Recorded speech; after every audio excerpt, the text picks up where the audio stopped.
Hey folks, tonight we're diving into one of medieval Europe's least glamorous gigs, the executioner.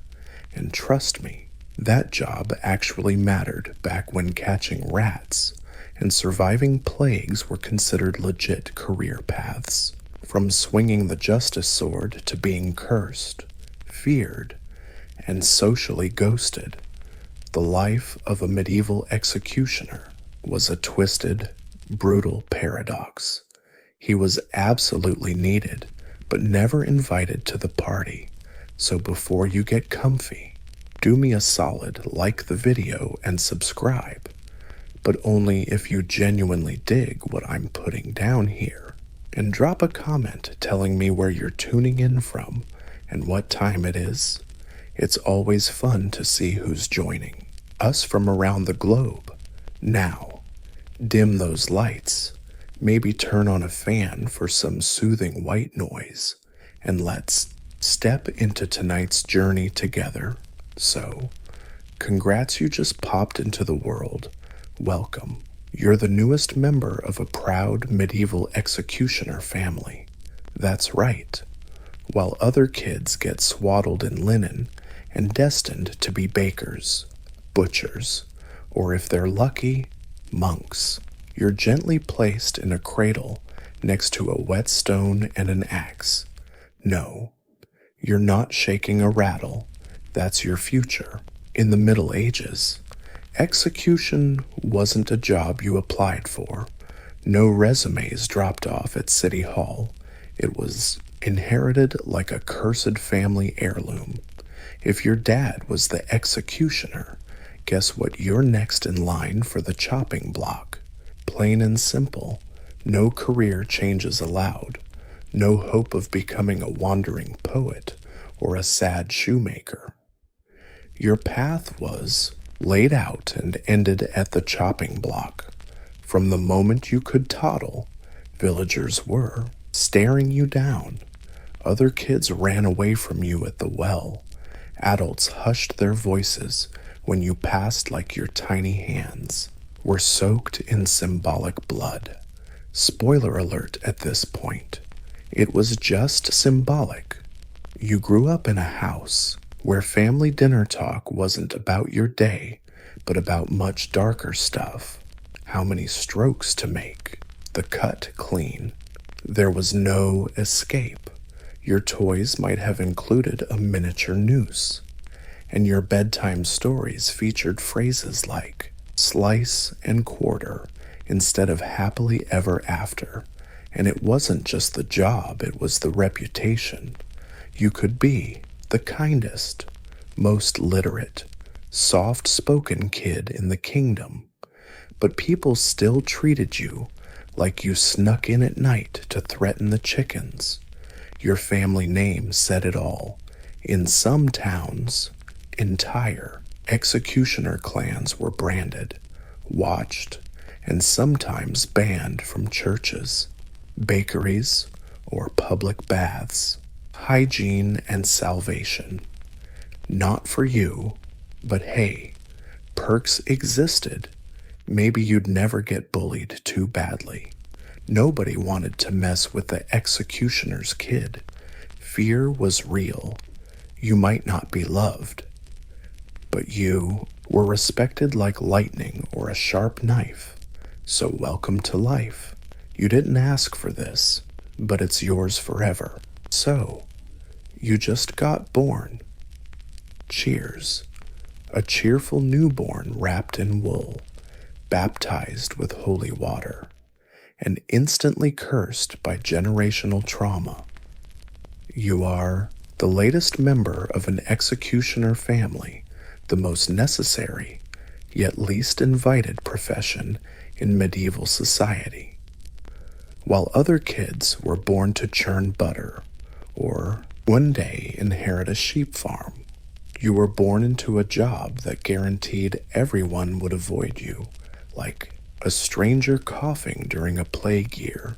Your future was sealed, sharp metal, crowds, and a lifetime of being the guy no one wants to look at, even when you're just 6 years old. And no, You don't get a choice. Being an executioner isn't the newest member of an executioner family, the most necessary job nobody really wants to invite to the party back in the Middle Ages, while other kids were born to churn butter or maybe inherit a sheep farm someday.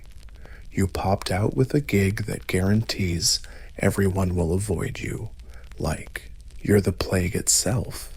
Your future's already written sharp metal, crowds, and a lifetime of being the guy nobody dares to look at, even when you're just 6 years old. And nope, no.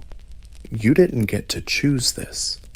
Being an executioner is not the dream career. There were 0 medieval job fairs with a booth saying love justice, hate fame, come explore your feelings. If your dad is the one calling the shots, guess what you'll be doing after puberty, even as a toddler? The villagers whisper when you walk by. You haven't even chopped off your first head, but you're already treated like you just bit the livestock. The blacksmith's kid gets candy. You get suspicious stares and more space on the bench. That is, if you're even allowed inside the church and not just stuck with fewer family dinners. How's your day going? Oh, and there's more. Remember oiling the hangman's noose? Your bedtime stories had no dragons unless they were hanged for heresy. Your toys were basically torture devices. Your bedtime stories don't have dragons unless the dragons got hanged for heresy. Your toys, mini scaffolds. Your version of hide and seek usually ends with everyone hiding and never coming back. You can't even get married without it. Most respectable families won't let their daughters within 5 feet of you, let alone near the altar, which probably suits you fine since your last name's been whispered like a curse for 3 generations. You're the son of Carl, you know, the guy who pushed things too far last winter. And sure, there are perks. Nobody messes with the executioner's kid. Even local bullies don't want to be the practice target. You've got a strong back, steady hands, and a blank stare that help you dodge most social events, which is handy since you're never invited anyway. Yep, that's the life. You're not just born, you're branded. You don't pick the axe life. The axe life picks you, and it won't let go once you're old enough to grow a beard or swing a training axe. You've accepted one hard truth: the town needs you, but they want you out of sight, preferably behind a curtain, a hill, or some conveniently debatable moral veil. As a medieval executioner, your society's walking contradiction. You do the job no one else dares, so you get silence, suspicion, and sometimes a horrifying bless your heart from 10 feet away. People talk to you like you're a haunted well, useful in a crisis, but deeply unsettling the rest of the time. Need someone publicly gutted, the town's calling you. Need to invite someone to your daughter's wedding. No chance. You're the last resort for every problem the sheriff doesn't want on his conscience. But once the deed's done and the head's rolling in the hay, folks suddenly remember they have somewhere else to be, usually anywhere but near you. In court records, you're the sword of justice. In tavern gossip, you're the creepy dude who chats with skulls. You might save a kid from drowning, but people still whisper, yeah, but how many heads has he chopped off to them? You're both punishment and paranoia, a grim reminder that the law means big, sharp, and public business, and don't think it's just peasants. Even nobles cringe.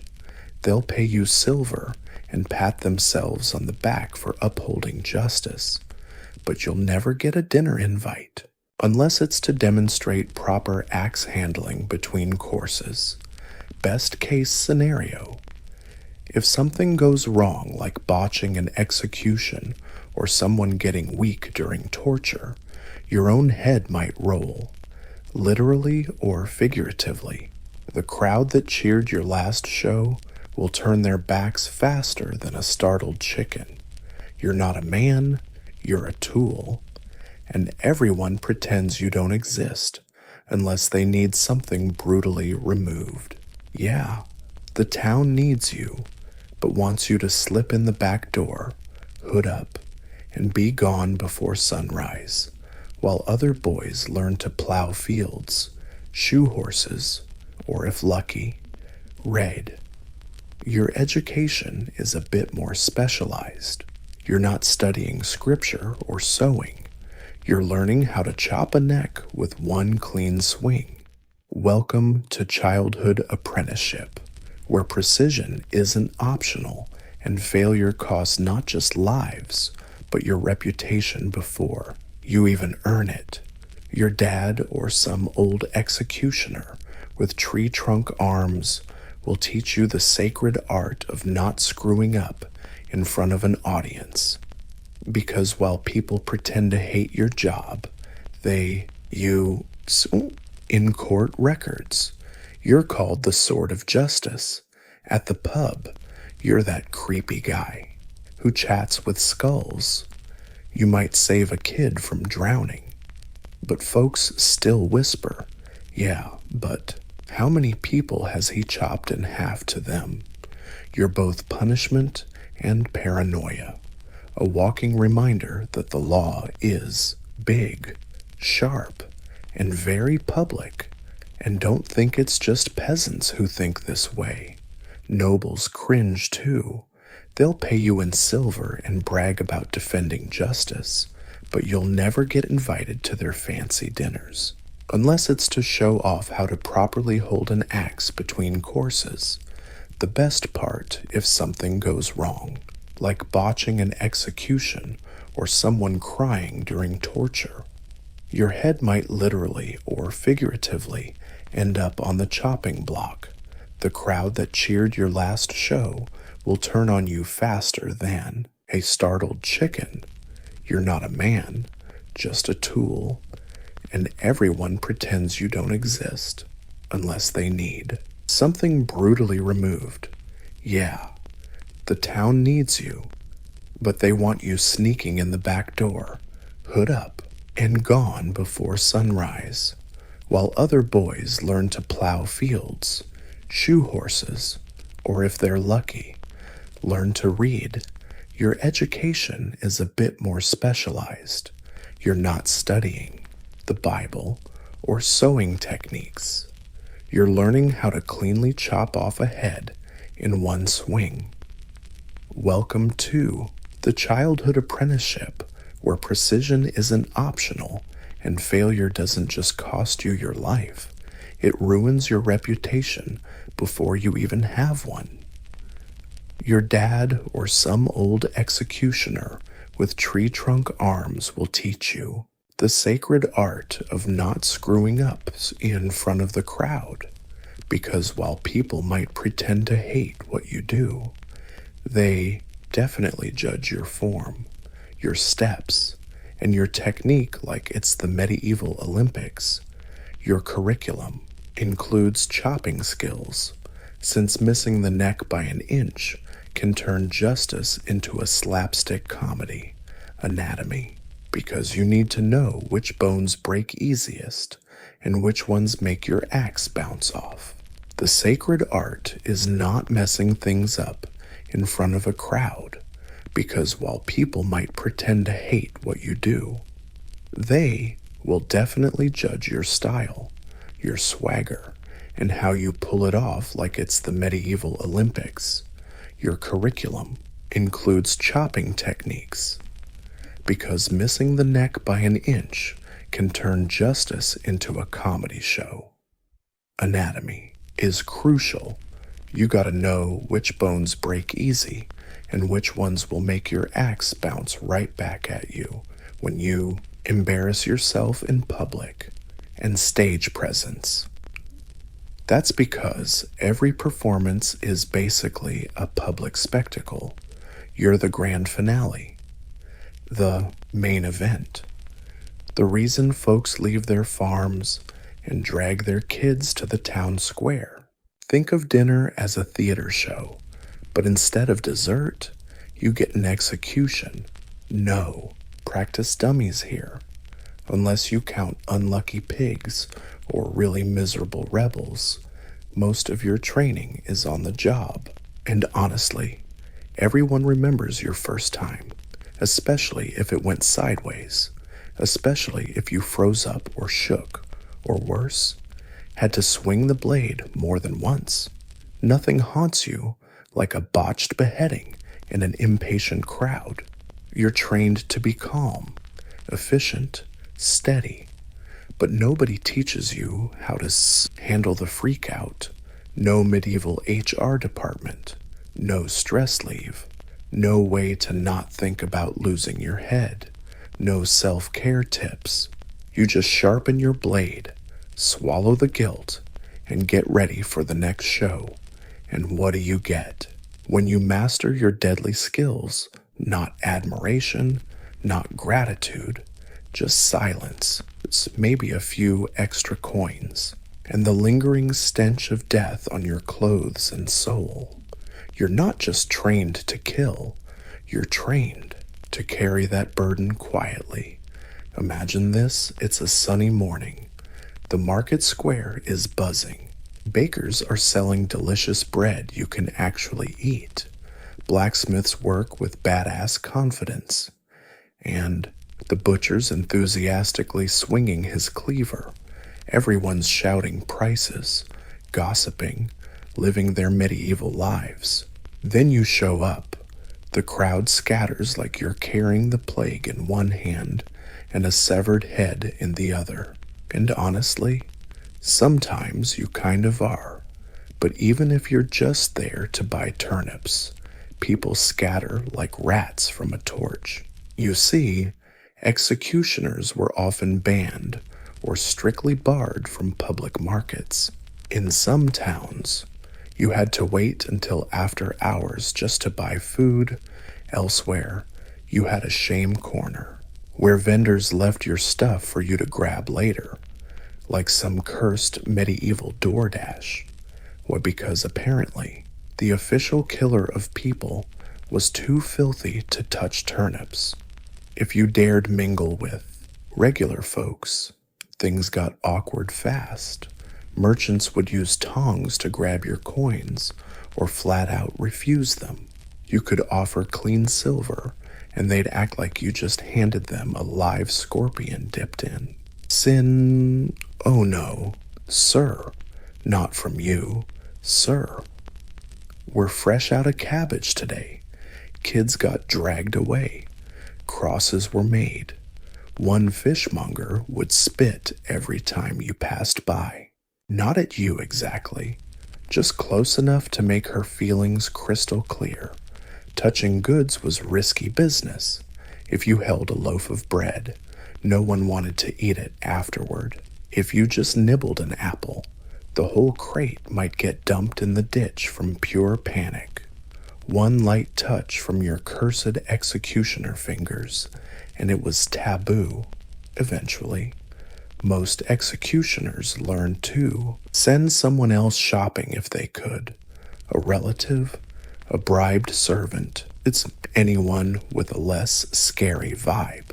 Someone whose hands didn't reek of justice by fire.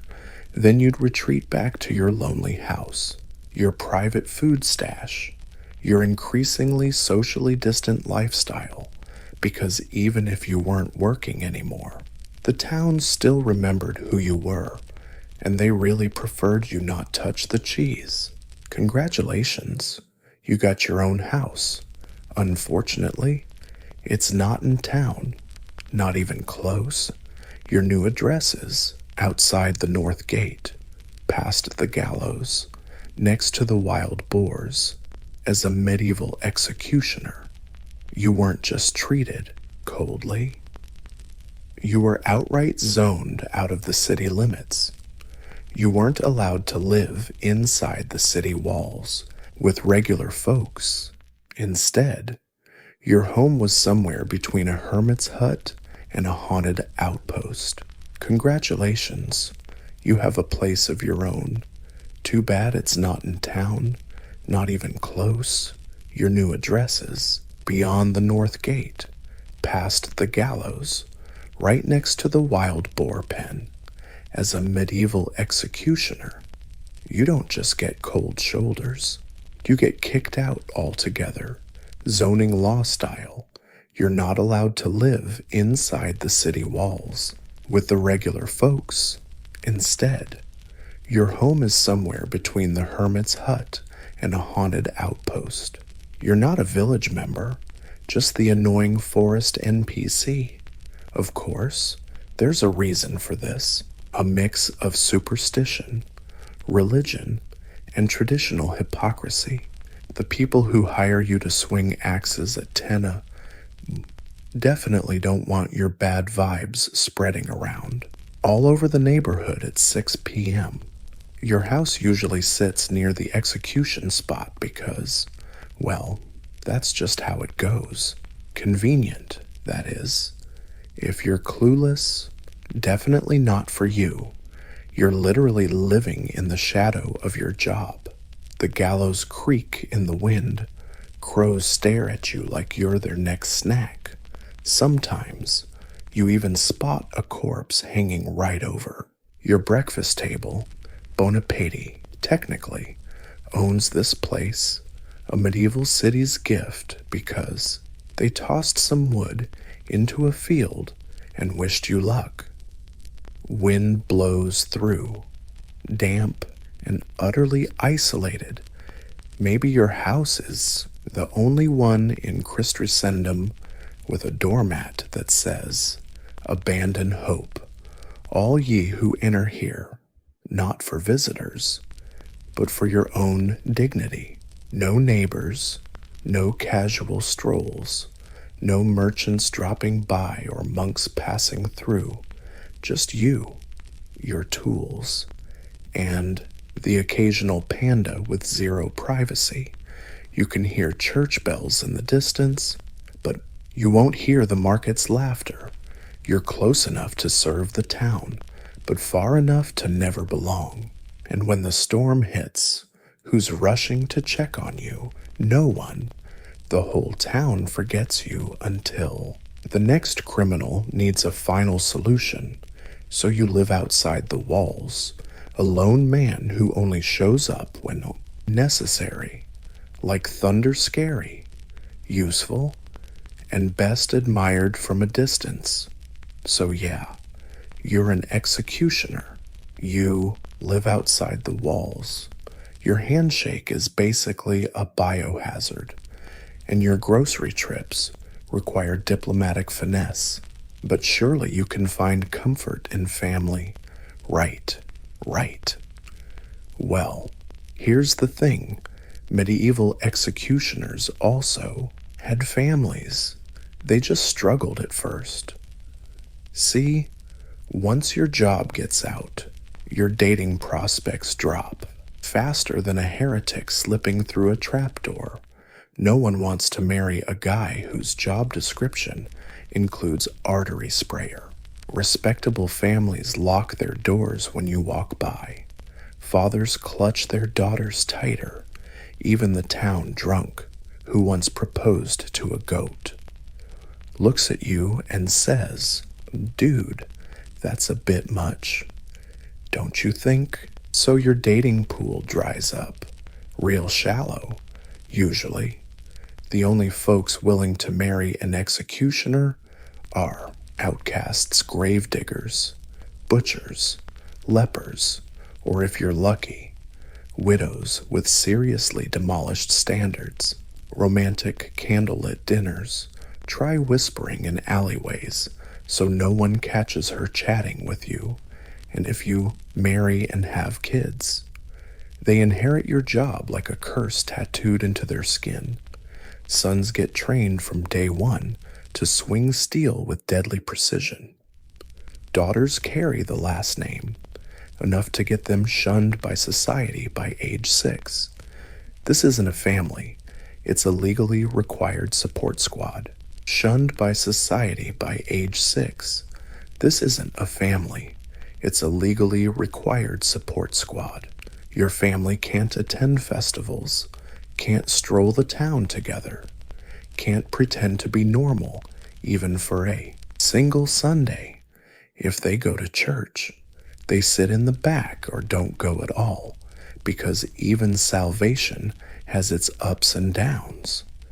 And over time, that isolation takes its toll. Sure, you love your kids, but you're also handing them a future smelling of blood and loneliness. The family tree doesn't grow, it just repeats. Same job, same shame. There's an invisible wall between you and the rest of humanity. No proud portraits, no family crests, just a line of hooded figures not hiding faces. But because the world never wanted to see them anyway.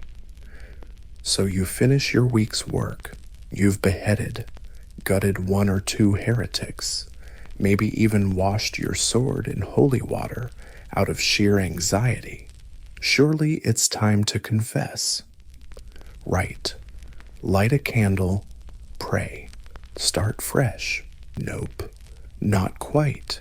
In the medieval church's eyes, you're somewhere between necessary evil and to cover your face. But because the world never wanted to see them from the start. So, you've done your duty. All week long, you've beheaded, gutted 1 or 2 heretics, and maybe even rinsed your sword with holy water out of pure anxiety. Surely it's time to confess your sins. Light a candle, say a prayer, start fresh. Nope, not quite.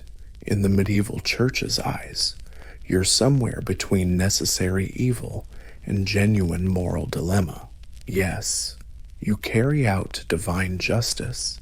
Yes, you serve the state and keep law and order. But here's the catch. You also kill people for a living, which is awkward because, spoiler alert, that's a sin. So even though you do God's dirty work, you're still not welcome in his house. Many executioners got flat out refused confession. Some priests wouldn't even. Others made you go through some cleansing ritual before stepping into the church, which is tough because no soap can wash away a bad rep. And forget about communion. That's for pure souls. Your stain is more like a permanent brand. Brutal irony. You kill with the state's blessing, but spiritually, you're treated like the guy who strangles kittens for fun. Even lepers got better treatment. Weddings, not in the church. Baptisms, sure, but only if the priest's having a good day and half the town isn't staring at him. Funerals, forget it. Some executioners didn't even get a proper burial in consecrated ground. They got dumped in a ditch outside the cemetery walls, prime real estate for exiles, suicides, and tax dodgers. So, how does that mess with your head? No comfort zone. You live surrounded by death, but there's no path to redemption. You can't unload your guilt. No crying to a priest. No lighting a candle to make it right.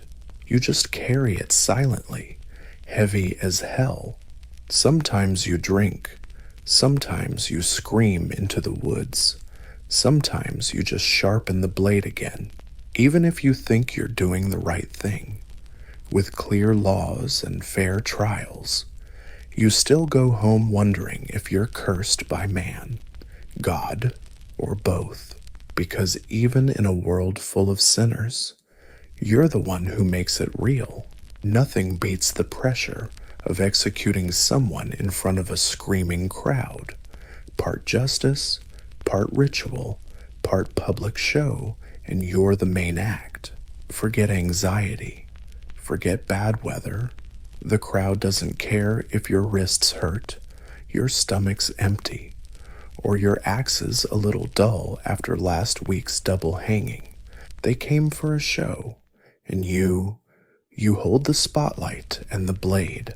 Simple goal, one clean hit. The gold standard to a quick, clean decapitation.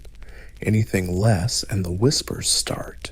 Miss by an inch, the crowd gasps. Swing again, they groan. 1/3 done. Now they're booing. Some laugh. A kid starts crying. Someone throws an onion. Honestly, you feel the same way. The shame, the failure, the twitching victim on the scaffold, blood spraying off target. Your shoes soaked in regret. You weren't trained for this part. That psychological bomb drops when you turn someone's final moment into public humiliation. Sometimes the axe gets stuck in bone. Sometimes the condemned freak out at the last second. Sometimes your hand just slips, and in those moments, your entire reputation, heck, your job is on the line. Because here's the thing, nobody cares how hard your job is. They just want it to look easy. Executioners are supposed to be cold, numb, and precise. If you hesitate, you risk looking weak. And in a world obsessed with strength, weakness spreads fast. Rumors fly. He needed 2 hits. His hands shook. Poor guy. You become the cautionary tale whispered in line at the tavern. Don't end up like that poor soul. Or worse, the guy who couldn't finish the job. So you go home, sharpen your blade, and relive every mistake, every gasp, every groan. You replay it until your brain's too tired to keep spinning, and even then, it's still there, because in your world, the axe isn't just for the condemned, it's always hanging over your own head. Flinch, poor guy. You become the whispered cautionary tale in the dinner line. Don't end up like that poor soul, or worse, like the guy who couldn't even finish the job. So you go home, sharpen the blade, and replay every mistake, every gasp, every groan, over and over, until your brain's too fried to keep going. And even then, it's still there, because in your world, the axe doesn't just fall on the condemned, it hangs over your own head. Every time you step onto that platform, it means you've done your job. The crowd gasps, amazed, then disperses. The condemned is headless, justice served, and the village square goes back to selling cabbages. Time to pack up and head home. Right, not even close.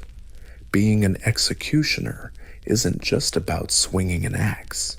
That's the dramatic bit, the flashy moment. The rest is way messier, way quieter, and even way more underrated, because someone's got to deal with the bodies. Surprise, it's you.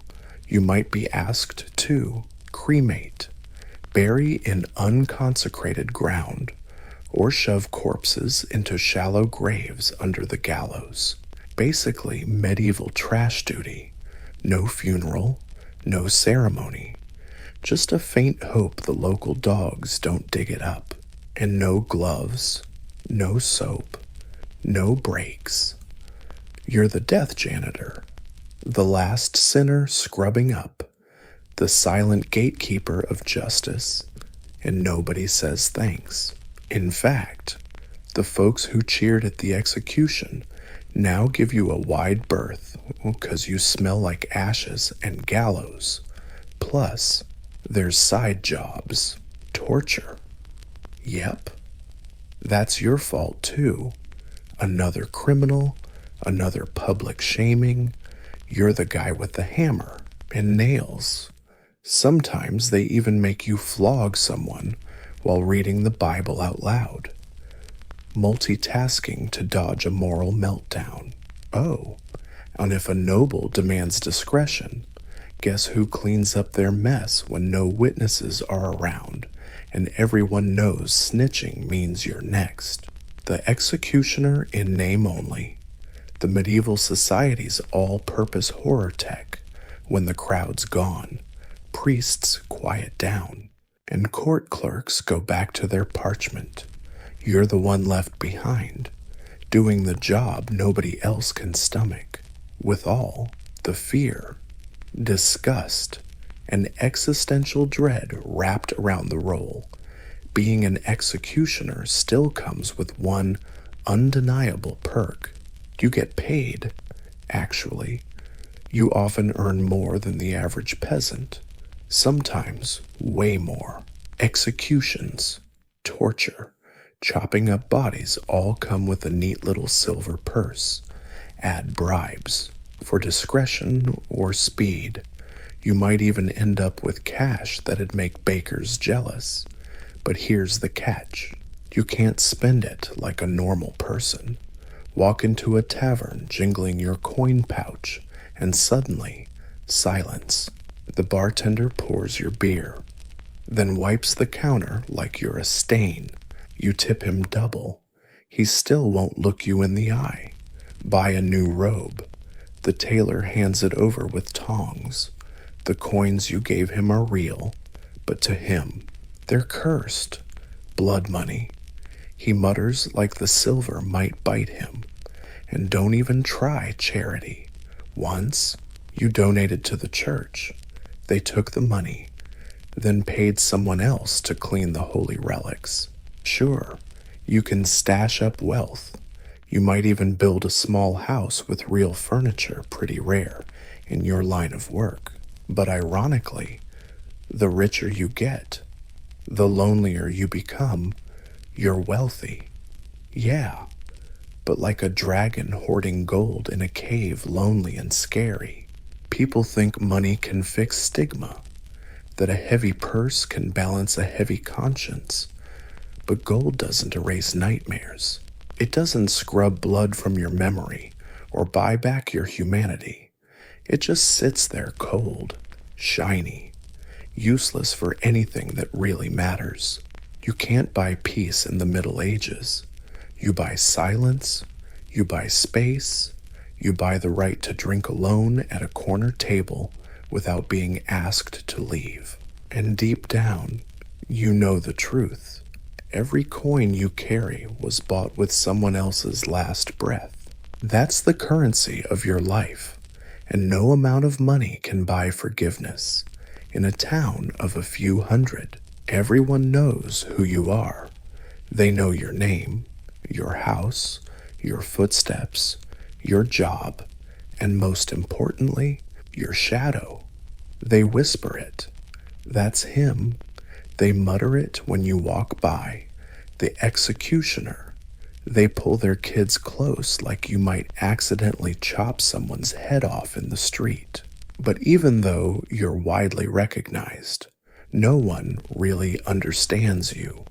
You might have a favorite song, a childhood memory, a surprising talent for that's the currency of your life, and no amount of money can buy forgiveness. In a town of a few hundred, everyone knows who you are.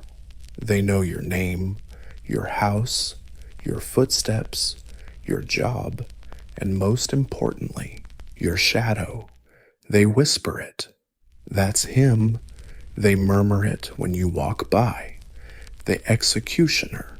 They pull their kids close like you might accidentally chop someone's head off on the street.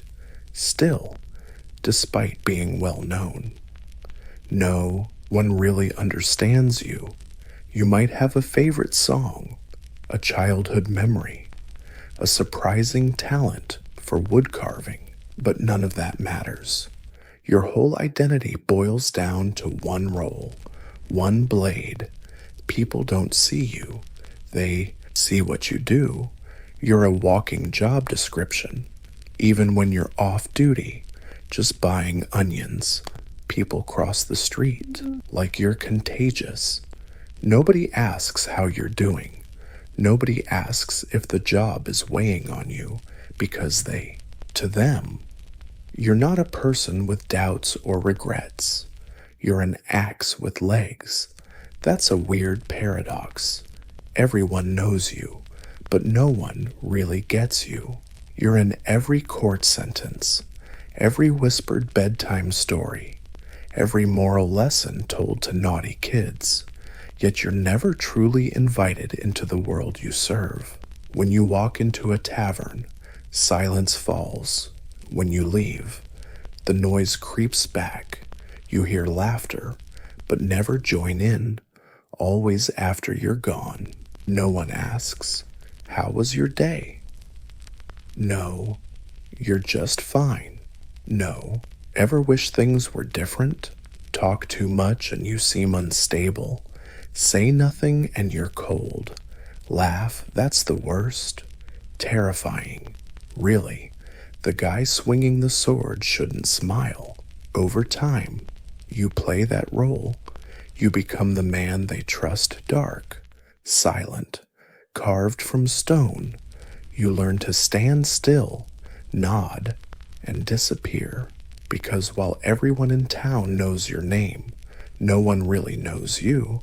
You're a beating legend, a necessary ghost, familiar in function, alien in everything else. After a long day of chopping bodies, bloody boots, and public trauma, you finally return to your cozy little house outside the wall. Surrounded by silence and a faint smell of iron, you shed your cloak, set down the axe, sit on the edge of your straw mattress, and try to be human again. But the nightmare waits. You lie down, close your eyes, and there they are, the faces. Not heroes, not villains, just people. Some scream, some cry, some mumble shaky prayers, some stare straight into your eyes like saying, "You know this is wrong." And the worst, the silent ones, the calm, resigned folks who accept their fate way faster than you do. You relive every strike, feel every bone crunch, hear the crowd's gasps, disgust, and delight. You see bodies dropping slow as tragic puppets cut from their strings. No escape, not in sleep, not in silence, not in drink. Trust me, you've tried.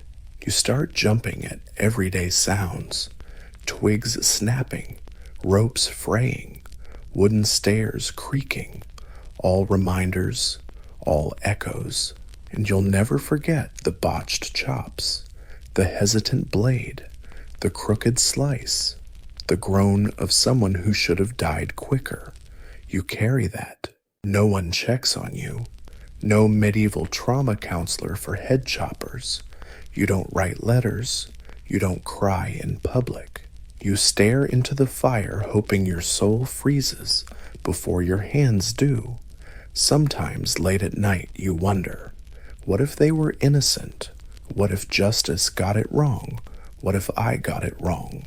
But you already know the answer doesn't matter. The sentence is passed. The crowd gathers. The axe falls. And the nightmare stays. You're trained to kill, not to grieve. But your dreams aren't kind. So you wake with clenched fists, aching temples, and blood that won't wash off because it's not on your hands anymore. It's in your head. What no one tells you when you become the chief executioner is you don't retire. No farewell party, no pension, no golden axe on a plaque. Just the day you start shaking, disappear, or daydream too much, the whole town starts whispering, not with sympathy, but with concern, not for you, but for efficiency. Had any medieval PTSD counselors for axe-related trauma. You don't write letters. You don't cry in public. You stare into the fire hoping your soul isn't completely numb before your hands go numb. Sometimes, late at night. You wonder, what if they were innocent? What if justice got it wrong? What if I got it wrong, but you already know? The answer doesn't matter because the sentence is done. The crowd gathers, the axe falls, and the nightmare keeps going. You're trained to kill, not to grieve, but your dreams don't get recorded. So you wake up with clenched fists, a pounding temple, and blood you can't wash off because it's not on your hands anymore. It's in your head. What no one tells you when you become the chief executioner is you don't retire. No farewell party, no pension, no golden axe mounted on a plaque.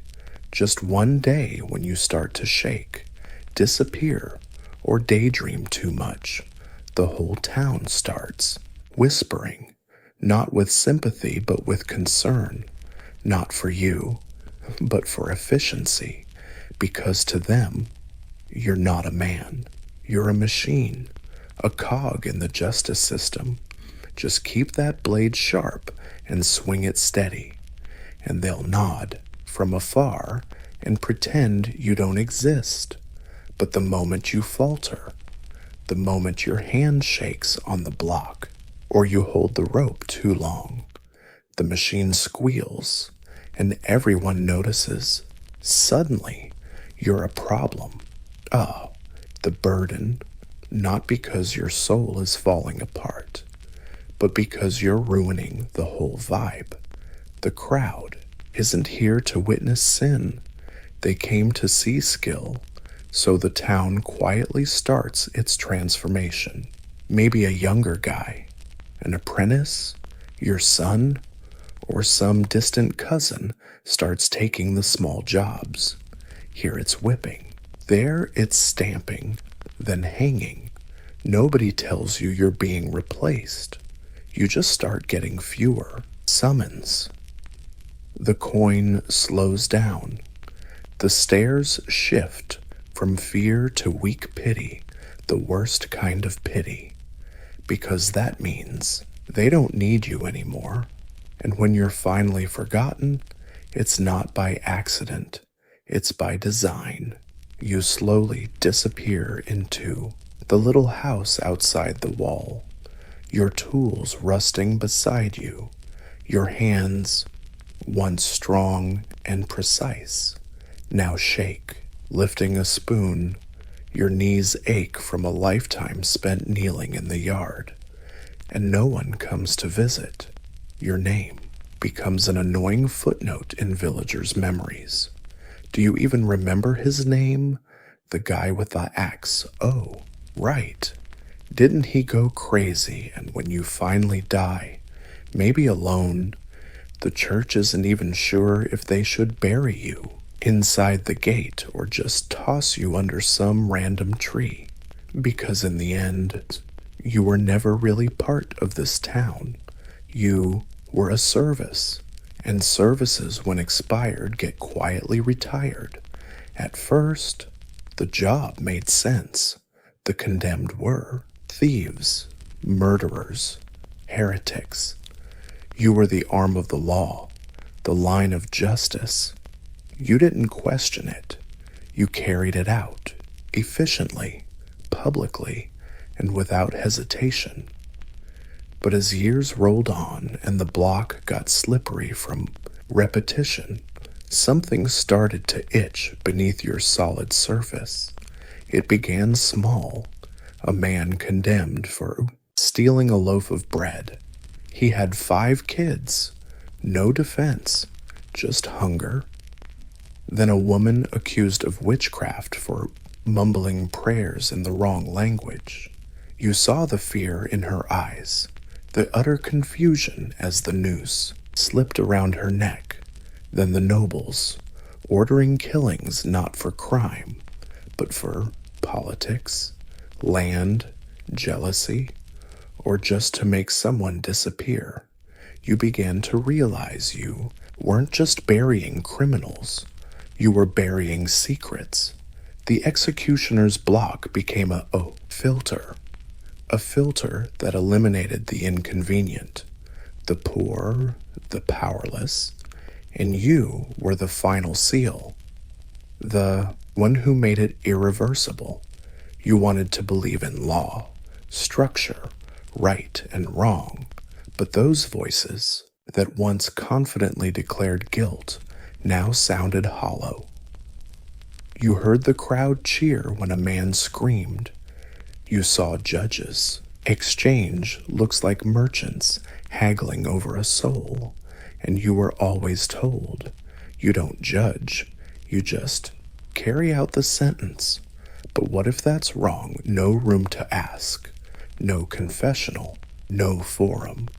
You sit alone at night, sharpening your blade, wondering how many lives ended just to send a message, and you can't say a word. Not just because it's dangerous, but who would listen? You are the executioner.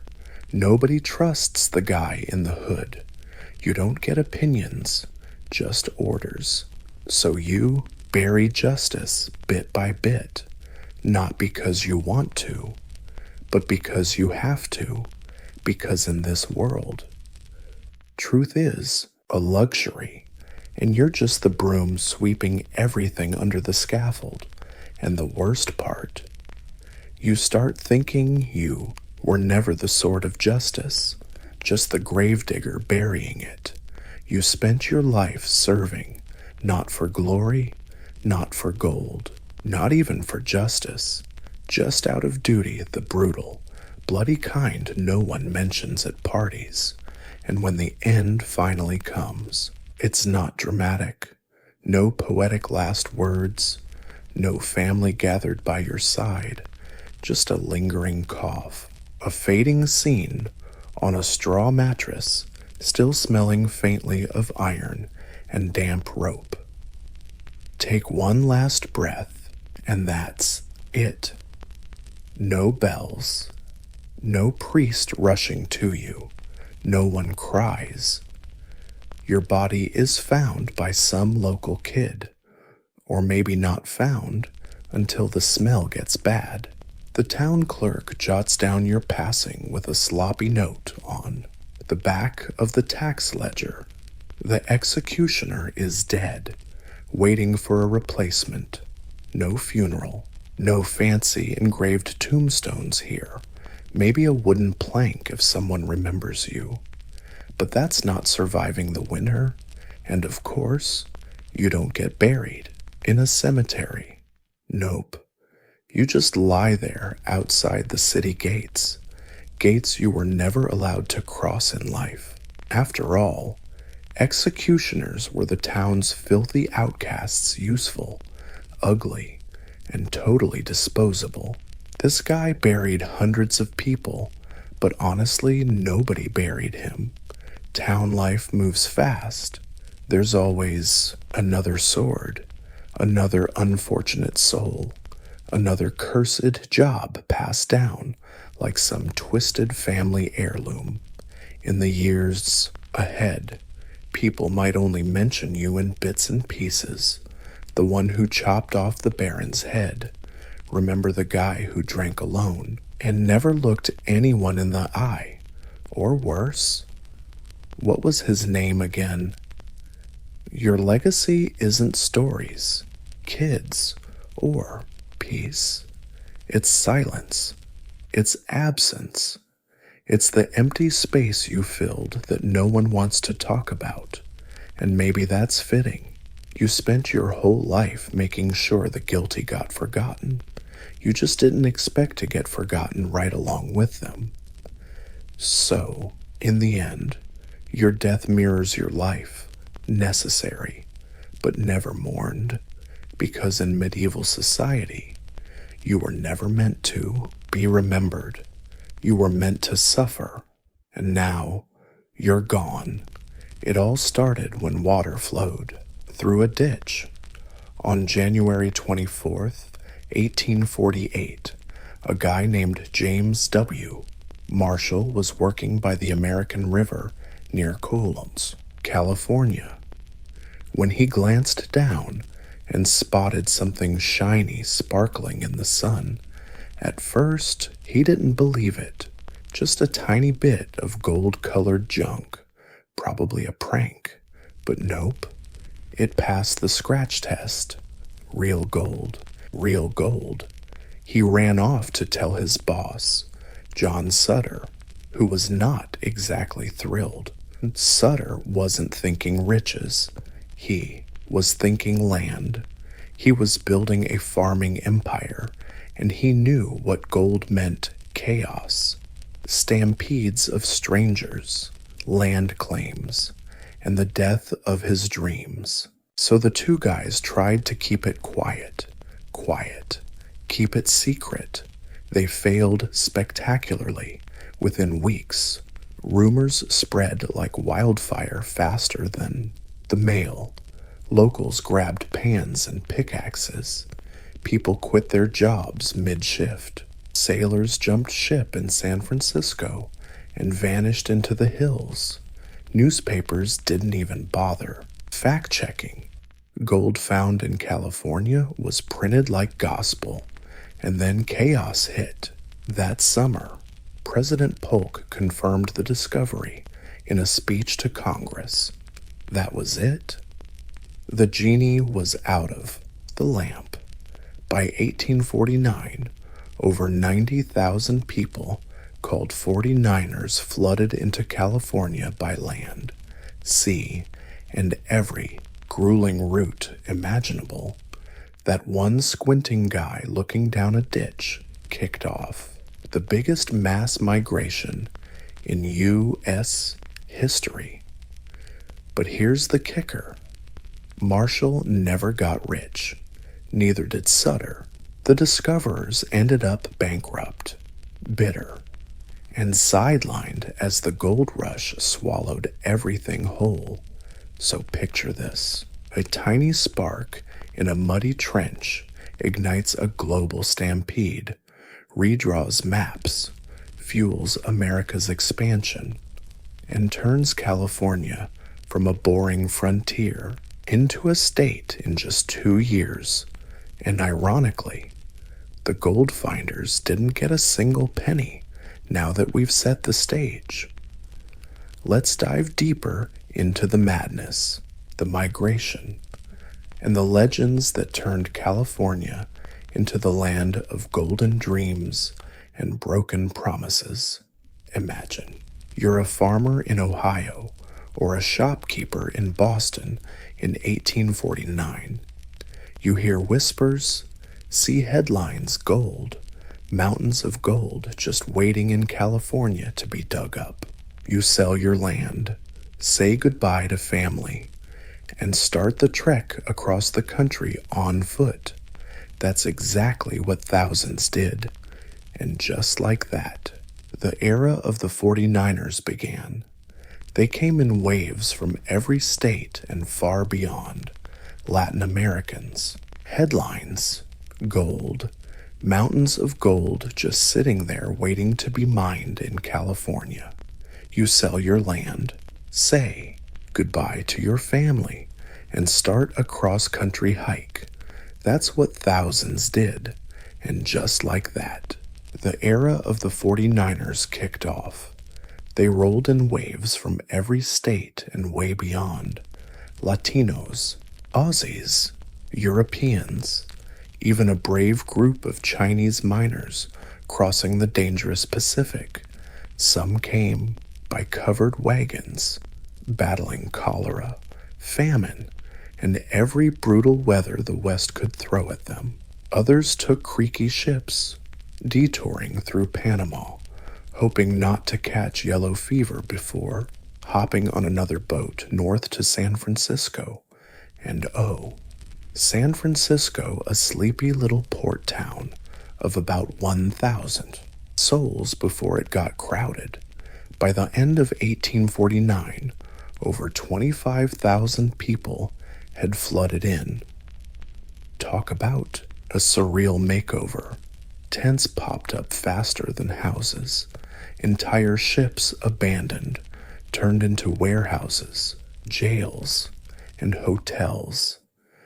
You could stroll the docks without touching water, just stepping from one empty ship deck to another. Not exactly charming. Imagine mud mountains, makeshift saloons, pricey pickaxes, and a real estate market that'd make Manhattan look like a bargain basement. An egg might cost $3. Decent pair of boots, good luck, maybe $100. Inflation ran wild, and scams were more common than gold nuggets. But none of that mattered. Just dreaming was enough. The gold rush had begun. Some folks got rich by lunchtime. Others dug for years and died broke. The Sierra Nevada rivers clogged with miners, each swinging a pan, hoping the next scoop would change everything. This migration didn't just change California, it changed the whole American mindset. Suddenly, hard work wasn't just noble, it could make you rich. Destiny got a serious boost. California, once just a tiny dot on the map a year ago, was now the promised land.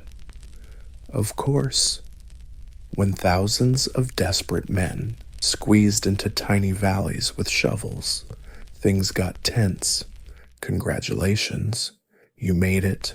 You crossed the desert, survived conflicts, maybe even dodged some bandits. You're in the land of gold. Cheers. Now, the real misery starts. Mining isn't some glorious treasure hunt. It's brutal, exhausting labor. Forget chests bursting with gold coins. It's hours spent knee-deep in freezing rivers, swirling gravel beds, praying to spot a glimmer of hope. Mostly, you don't. For every lucky strike, there are thousands of empty pans and 10,000 aching backs. Early on, it was mostly panning, scooping gravel from riverbeds, and letting water do the work. But when the easy gold ran out, things got worse. Miners switched to digging machines, sluice boxes, and eventually hydraulic mining.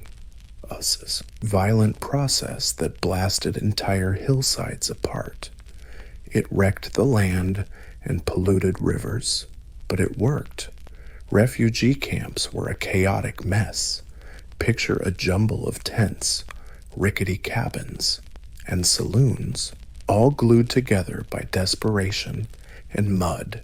Baths were optional, food scarce, no whiskey, violence simmered just below the surface.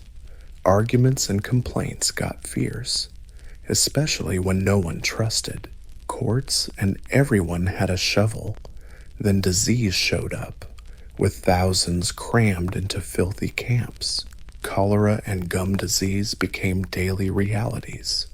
If you didn't die from bad water, maybe an undercooked squirrel or a tiny cut infection would get you.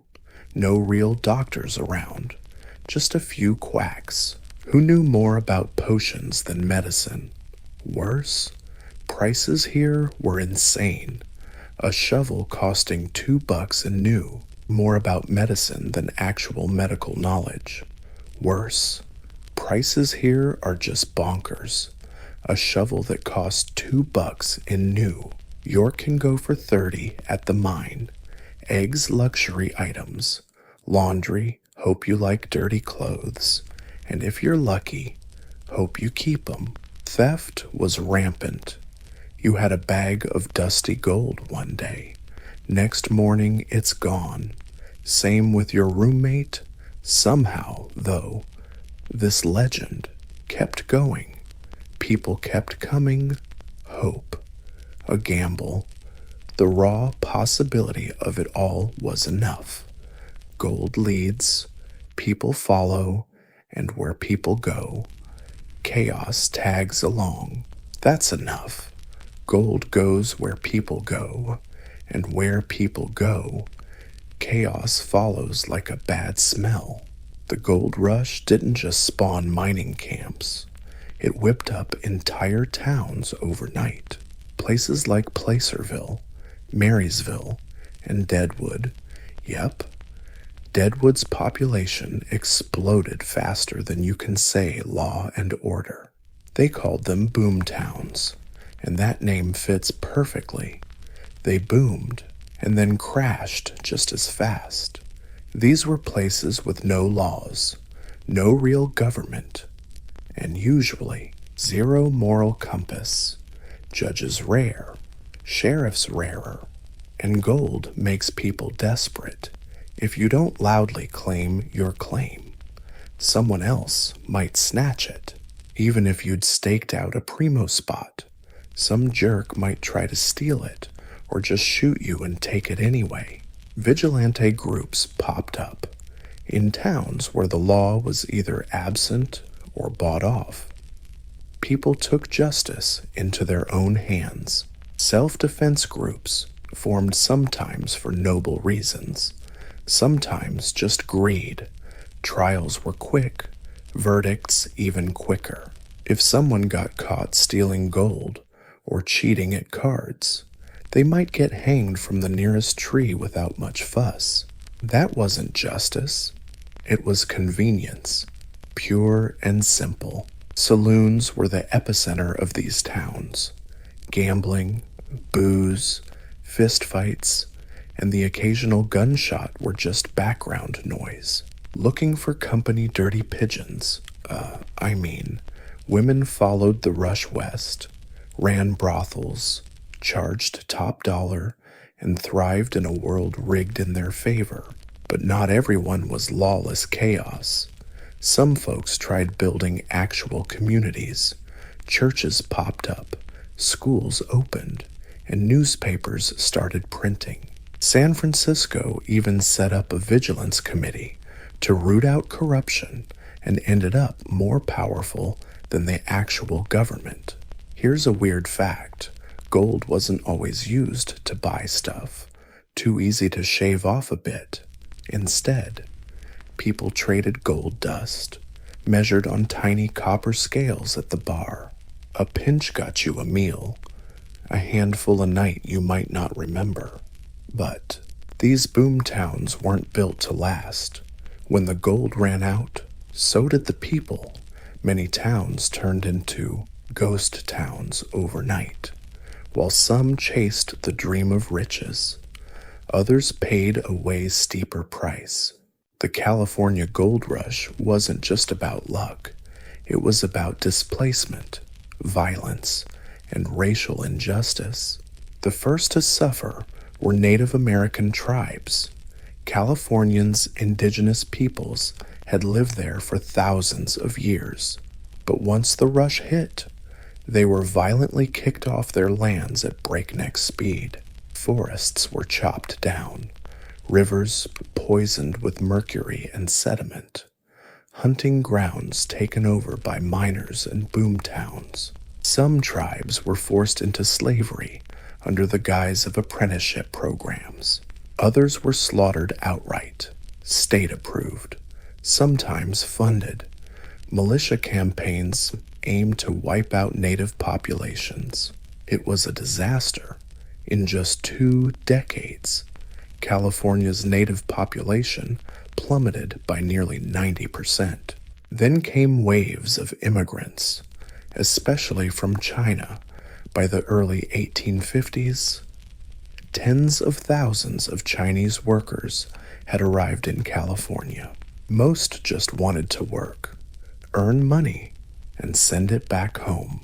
But all they got was suspicion, racism, and heavy taxes. In 1850, California slapped a mining tax on foreigners, aimed squarely at the Chinese. They were banned from owning land, testifying against whites in court, and mining without paying extortion fees. Yet despite all this, many Chinese miners hung tough. They built tight-knit communities, reclaimed abandoned land, and even laid the groundwork for future infrastructure. They were banned from owning land, testifying against white folks in court, and mining without paying extortion fees. Yet, despite these hurdles, many Chinese miners stubbornly stuck it out. They built tight-knit communities, reclaimed abandoned land, and even laid foundations for future infrastructure. Tight-knit communities, reclaimed abandoned land, and even laid foundations for future infrastructure. Just a few years later, Mexican and Latin American miners were also pushed out, often violently. Despite having legit claims and mining experience, they got kicked out, deemed surplus, and stripped of rights. Kicked out, treated like extras, and robbed of benefits. And African Americans, both free and enslaved, moved west seeking chances. Some actually found them and started businesses, farms, even newspapers. But the racial lines kept shifting, and the promise of freedom, no guarantees there. Slavery was illegal in California, but Southern slave owners found loopholes to bring their slaves along under different names. The gold rush shook up America big time, but it also exposed some deep, ugly contradictions. Sure, it was the land of opportunity, but only if you were on the right side of the line. Gold didn't just sparkle, it fueled the transformation of a California gold rush that slammed the U.S. economy hard. By 1852, California's gold exports hit over $80 million. That's billions in today's money. That cash flow didn't just fill pockets. It fattened banks, backed currency, and boosted industries. The sleepy western frontier gone, this place became the spotlight, wealth, and ambition center of the whole country. But here's a big problem. California wasn't officially a state yet, not even a properly organized territory.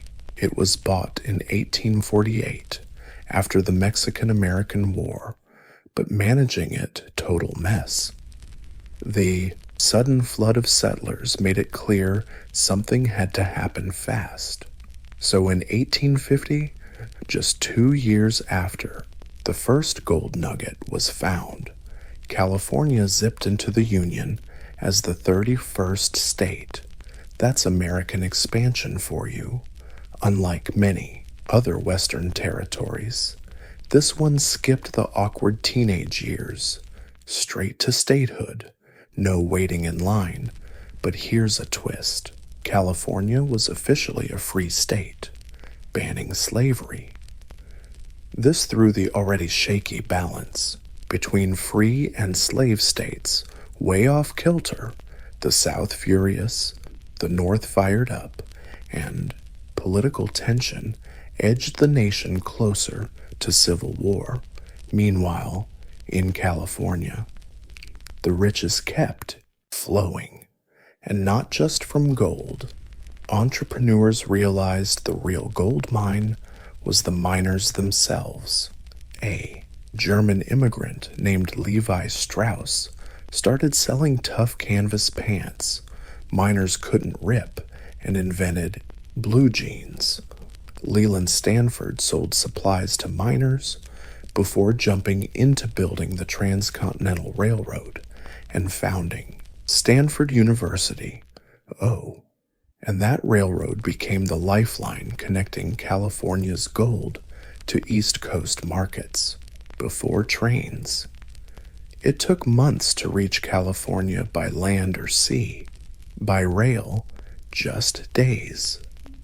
The gold rush didn't just boost the economy, it pushed infrastructure, trade, and sparked a massive westward migration, while California got richer and more connected. The U.S. realized something else. Whoever controls the West controls the future. If the gold rush turned men into legends, it also turned the landscape into a battleground. Early mining was low-impact pans, shovels, maybe a wooden bucket by the riverbank. But when surface gold ran dry, miners switched to heavier methods. That's when things got ugly. The mid-1850s, hydraulic mining showed up. Imagine this: giant water cannons blasting entire hillsides into mud to hunt for tiny gold flakes. It was fast, efficient, and brutally destructive. Trees crushed, hills vanished, rivers turned muddy brown for miles. Mining debris clogged rivers and flooded farmland, the once fertile Central Valley, now buried under tons of mining junk. The Sacramento and San Joaquin rivers overflowed not just from rain, but from crazy sediment buildup. Crops died, towns flooded, fish populations crashed. This wasn't mining. It was slow-motion environmental warfare. Miners also used mercury to separate gold. Declined. It wasn't just mining. It was a slow-motion environmental disaster. Miners also used mercury to separate gold. From sediment, it worked. But surprise, mercury didn't just vanish. It soaked into the soil, flowed downstream, and poisoned entire ecosystems. Even today, mercury from the gold rush era still lingers in California waterways nearly 2 centuries later. Eventually, the damage became impossible to ignore. By the 1880s, a group of Central Valley farmers sued a hydraulic mining company in a landmark case that made national headlines. Woodruff Gravel Mining Company sued North Bloomfield. The farmers won, and in 1884, hydraulic mining was officially banned, the first major environmental ruling in U.S. history. But the damage was already done. California's landscape was so altered, it was sometimes unrecognizable. Forests turned into barren mudflats. Hills were gouged out and never healed. Rivers uprooted. Ecosystems flipped upside down. But the gold rush also sparked Americans' environmental awareness. When the price was clear, voices started shouting for balance, responsibility, and land protection. These were the seeds that decades later would grow into national parks and conservation movements. The gold rush built dreams, sure, but it also left scars. By the late 1850s, the richest gold veins were tapped out. Boomtowns started ghosting, and pickaxes were swapped for plows, pens, and printing presses. But the gold rush wasn't fading, it was mutating. What began as a chaotic scramble became a cultural legend. The California gold rush etched itself deep into American imagination as a tale of adventure, freedom, and reinvention. Newspapers spun stories of lucky jackpots and overnight millionaires, while dime novels turned broke gold seekers into rugged Western heroes. Reality was more complicated, of course, but legends rarely need the truth.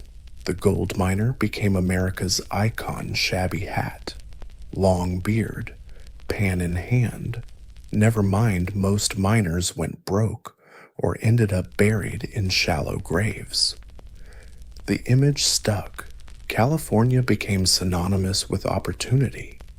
The American dream suddenly had an address. Even phrases we still use today were born in this golden era. Getting rich, panning for gold, even striking it rich, all echo the 1850s mining camps. And let's not forget the iconic Levi's jean, born from miners' harsh needs and embraced worldwide. Cities like San Francisco rode this legend. What was once a lawless seaport, rebranded as the gateway to success. Travel brochures bragged about the Golden Land, and old mining towns started hosting festivals, reenactments, and parades celebrating the era that nearly broke them. The gold rush also deeply influenced American cinema. Westerns romanticized the lone miner with a heart of gold, fighting claim jumpers and flirting in saloons. Not exactly true, but it sold tickets and cemented the frontier myth in pop culture. Behind those flashy legends, though, lies the harsh truth of environmental wreckage, racism, and lives lost chasing fleeting glory.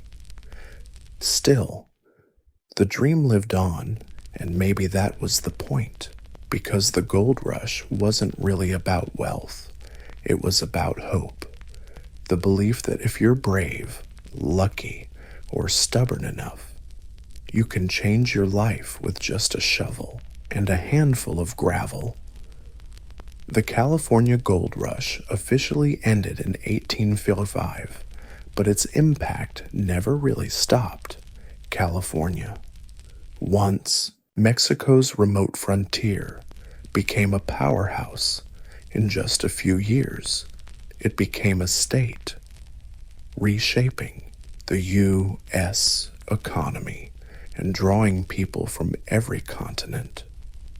But more than that, it became a symbol of innovation, ambition, and the mysteries still lurking beneath the surface. The population boom didn't just attract gold hunters, it brought builders, teachers, merchants, and dreamers. Miners turned farmers, entrepreneurs, and newspapermen.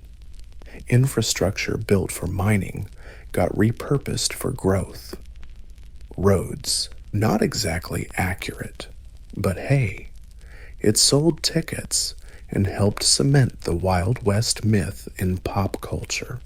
But behind those glitzy legends lies a harsh truth of environmental wreckage, racism, and lives lost chasing fleeting glory. Still, the dream stuck around, and maybe that's the whole point, because the gold rush wasn't just about getting rich. It was about hope, the belief that if you're brave enough, lucky enough, or just stubborn enough, you can change your life with nothing but a shovel and a handful of gravel. The California Gold Rush officially ended in 1855, but its impact never really quit.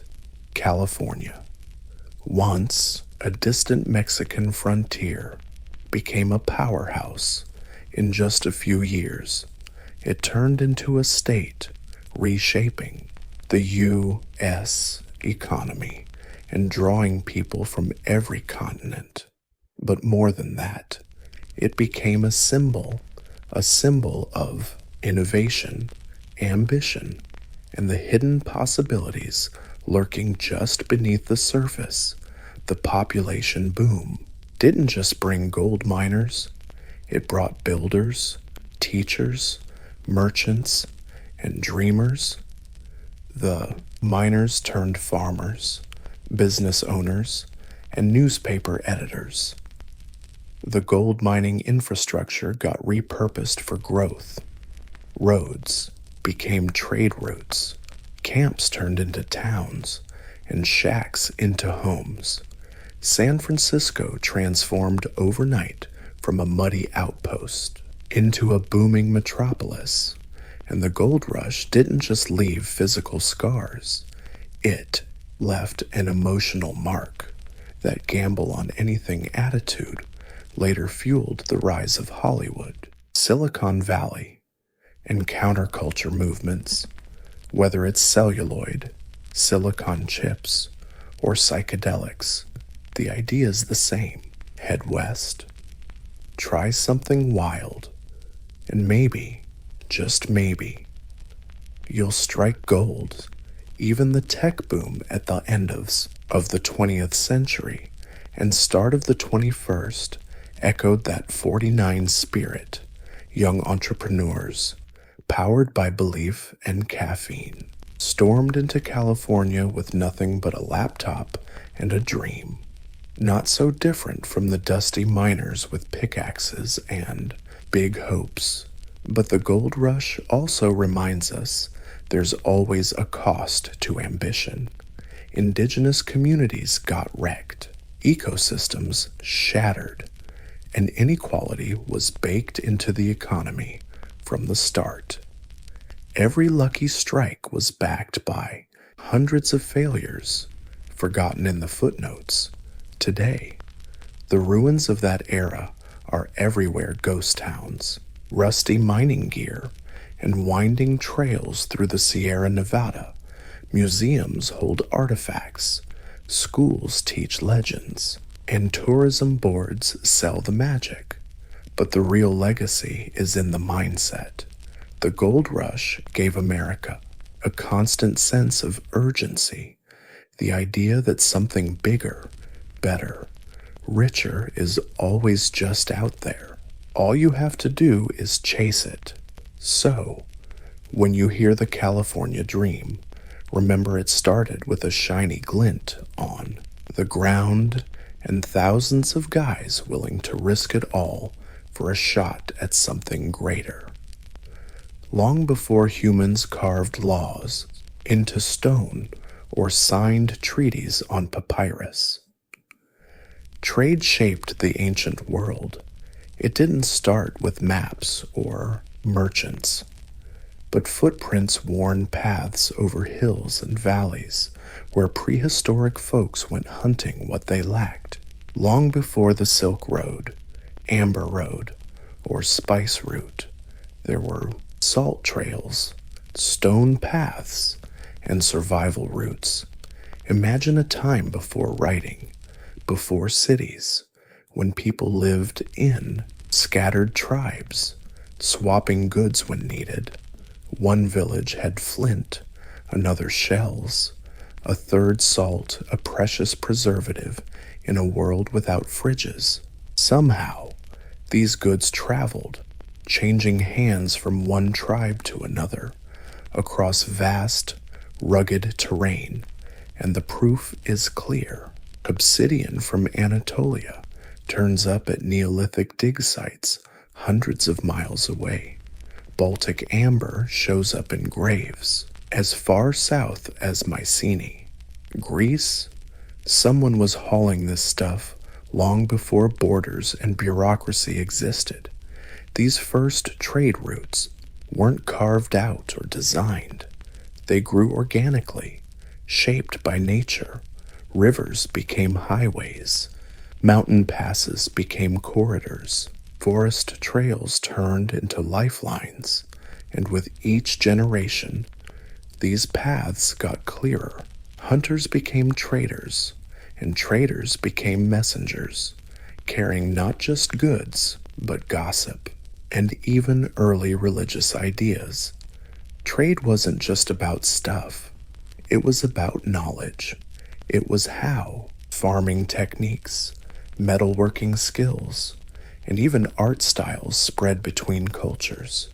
One tribe learning to smelt copper from another could change its whole lifestyle. A decorative pattern shared through traded pottery could inspire a whole new art tradition. These exchanges happened slowly, often over generations, but they were revolutionary, and all this happened before writing existed. The legacy of these original routes lies in their persistence. Many later trade routes, like parts of the Silk Road or the Arabian incense route, followed the same trails prehistoric traders once used. These invisible highways were the nervous system connecting early humans, a network of trails tying the world together long before maps were drawn. By 3000 BC, scattered prehistoric trade evolved into something more complex, structured trade between cities, kingdoms, and eventually empires. Nowhere was this shift more intense than Mesopotamia, the land between the Tigris and Euphrates rivers, often called the cradle of civilization. It was also the cradle of ancient trade. The Sumerians, then the Akkadians and Babylonians, were not just farmers and builders. They were traders who knew the value of record keeping. By this time, they'd developed a unified writing system, one of the earliest known scripts. At first, it tracked goods, how much grain was traded, how many goats exchanged, how much beer made it to the temple's storehouse. In other words, writing was born from. Then there were the Akkadians and Babylonians, not just farmers and builders. They were traders, and they knew the value of keeping records. By this point, they'd developed a unified writing system, one of the earliest known scripts. At first, it was just to track goods, how much grain was traded, how many goats swapped, how much beer made it to the temple storehouse. In other words, writing was born out of the need to manage commerce. These Mesopotamian cities didn't have everything they needed, so trade became essential. They imported wood from the Levant, copper from Oman, tin from Iran, and precious stones like lapis lazuli from what's now Afghanistan. In return, they exported textiles, grain, oil, and finely crafted goods. The merchants behind this trade weren't explorers. They just made the deals happen. Nope. They were pros, usually backed by temples or royalty with contracts, ledgers, and risk-sharing deals. Mesopotamia's trade routes stretched over land and waterways. The Euphrates and Tigris rivers were the main highways, with barges hauling goods between cities like Uruk, and Babylon. On land, camel caravans trekked north to Anatolia or east to Elam. Trade wasn't just about money, it was political too. Alliances were forged through exchanges. Kings sent gifts to keep the peace, and merchants acted as unofficial diplomats, passing messages between far-flung lands. The idea of a merchant class was born. They weren't nobles, priests, or warriors. They were experts in negotiation, risk, and logistics, and they wielded some serious influence.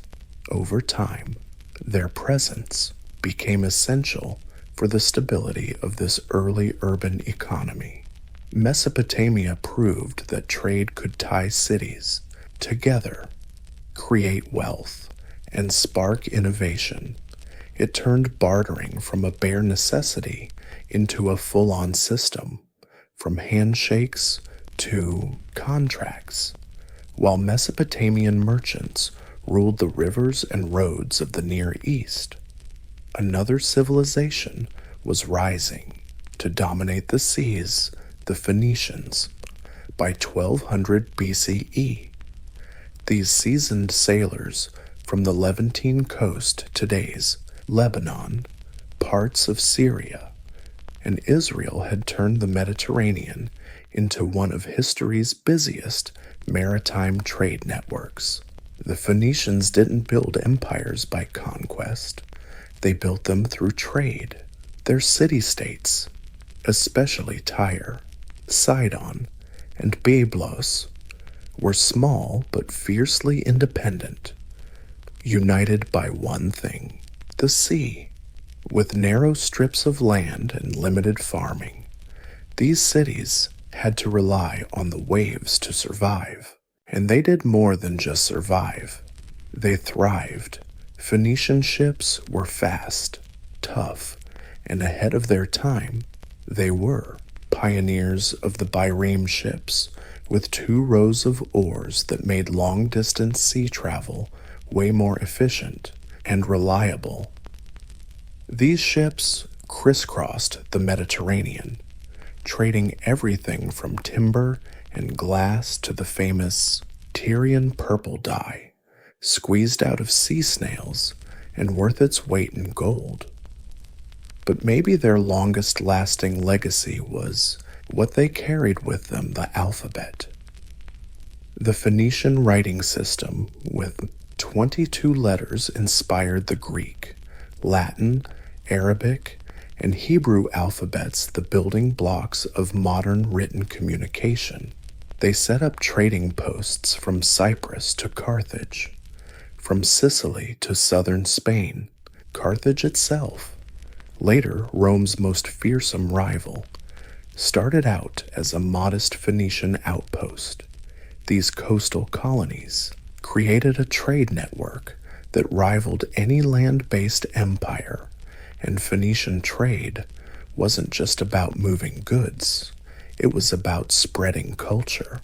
Through their interactions, they spread technology, religious practices, and artistic styles across 3 continents.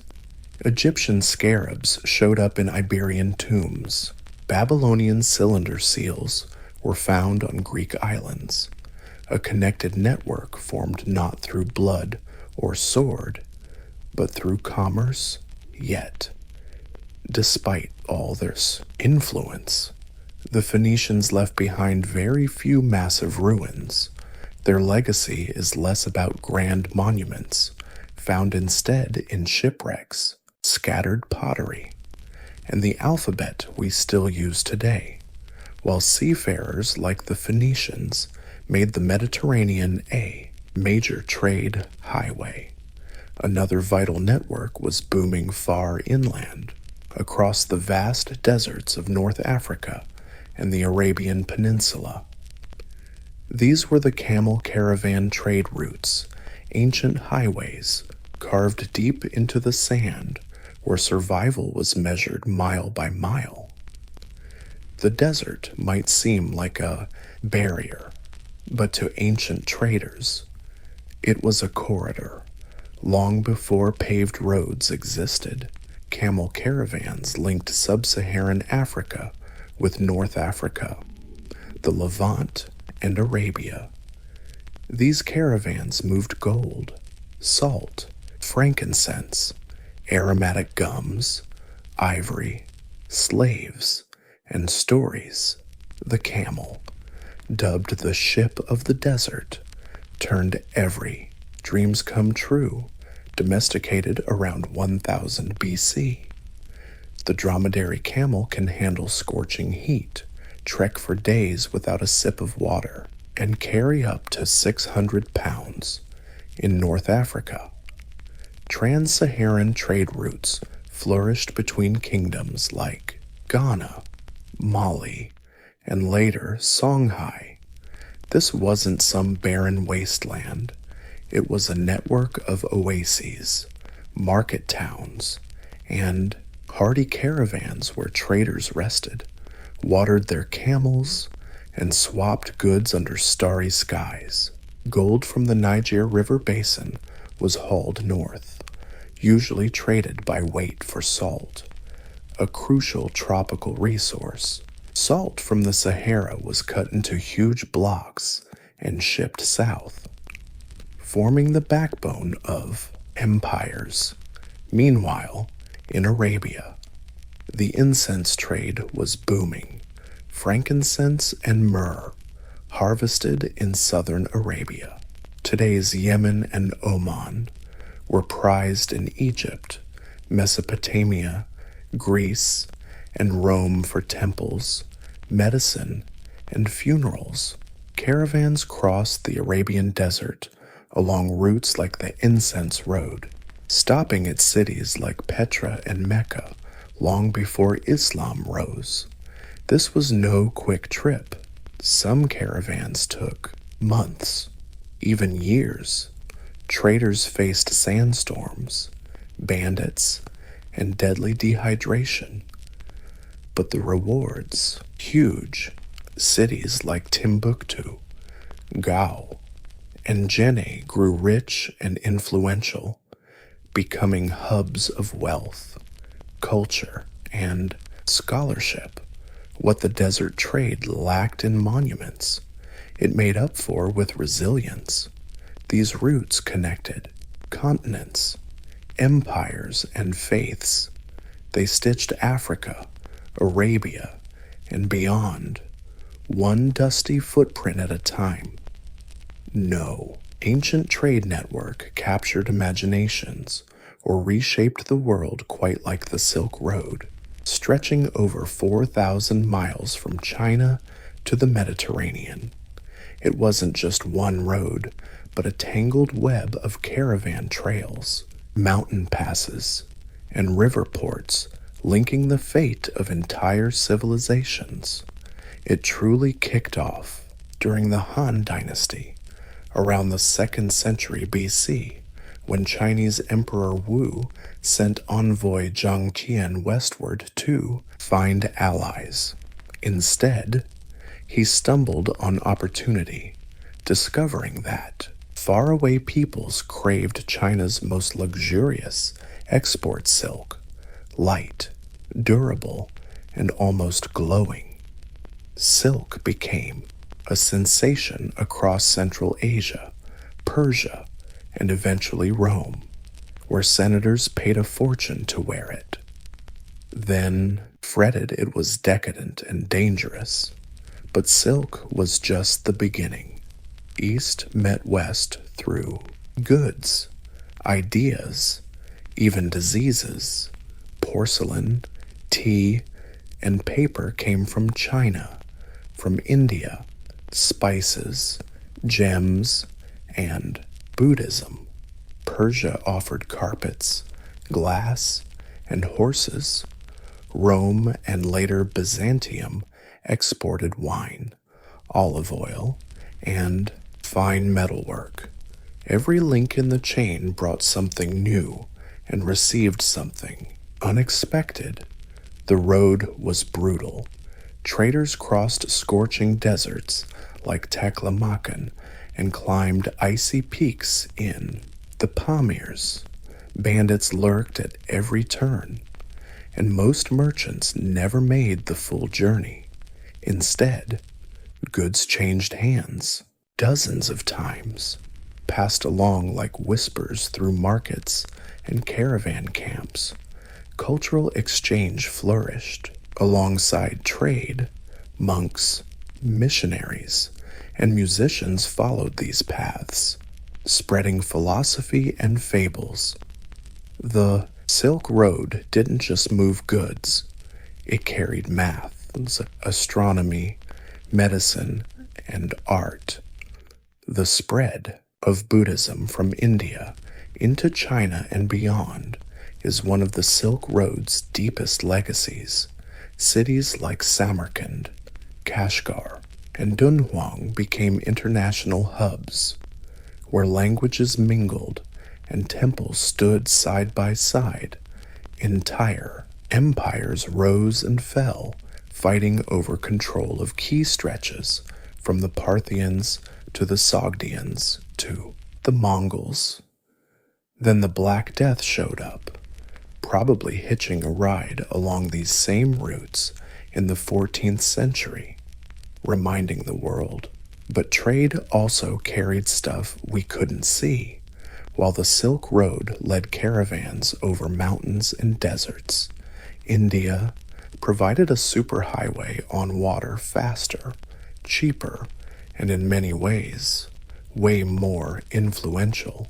By 10,000 BCE, the Indian Ocean Trade Network was buzzing, connecting East Africa, Arabia, India, Southeast Asia, and eventually China in a sprawling web of commerce and culture.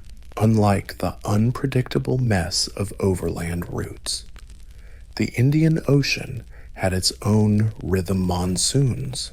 These seasonal winds were predictable one way in summer, the other in winter. Skilled sailors learned to harness this cycle, making round trips over huge distances possible on a schedule. Thanks to monsoons, a merchant ship could sail from East Africa to India, unload goods, and return months later with time to spare. What were they hauling? Everything from India: black pepper, cotton fabric, carved ivory, and later sugar and indigo from Arabia, frankincense, incense, horses, and dates.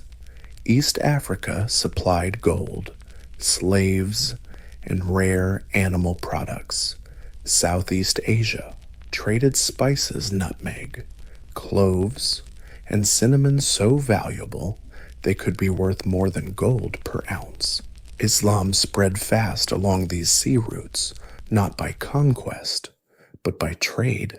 Muslim merchants set up communities at Indian ports on the Swahili coast and further east in Indonesia.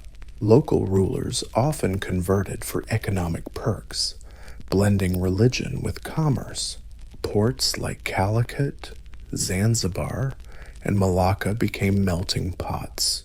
You could hear Arabic, Tamil, Swahili, and Chinese all chatting in the same market. This wasn't stagnant water. These were global hubs centuries before globalization was even a buzzword. Shipbuilding tech advanced fast, too. Dhow boats with triangular sails became the go-to vessels, nimble and flexible. Then Chinese sailing ships, big, multi-decked, watertight hulls joined the mix. Especially on Admiral Zheng, his 15th century voyages. Shipbuilding tech advanced fast. Sharp-bladed boats with triangular sails became the go-to vessels, nimble and slick. Chinese sailing ships, the big ones with multiple decks and watertight compartments, then joined the party, especially on Admiral Zheng, his 15th century voyages. Watertight compartments then joined the party, especially on Admiral Zheng, his 15th century voyages. What made Indian Ocean trade special wasn't just the size, it was the teamwork. Unlike land-based empires, maritime trade relied more on shared interests than brute force, at least until the Europeans barged in later. As trade routes grew, powerful empires started realizing something important. Controlling the roads meant controlling the wealth. From Persia's royal road to Rome's paved highways and the mountain trails of the Inca Empire, these roads weren't just for trade, they were tools of domination, diplomacy, and politics. Let's kick off with the Persian Achaemenids. By the 5th century BCE, their royal road stretched over 1,600 miles from Susa to Sardis. This was the empire's logistics backbone, letting messengers, soldiers, and merchants zip across 3 continents every few miles.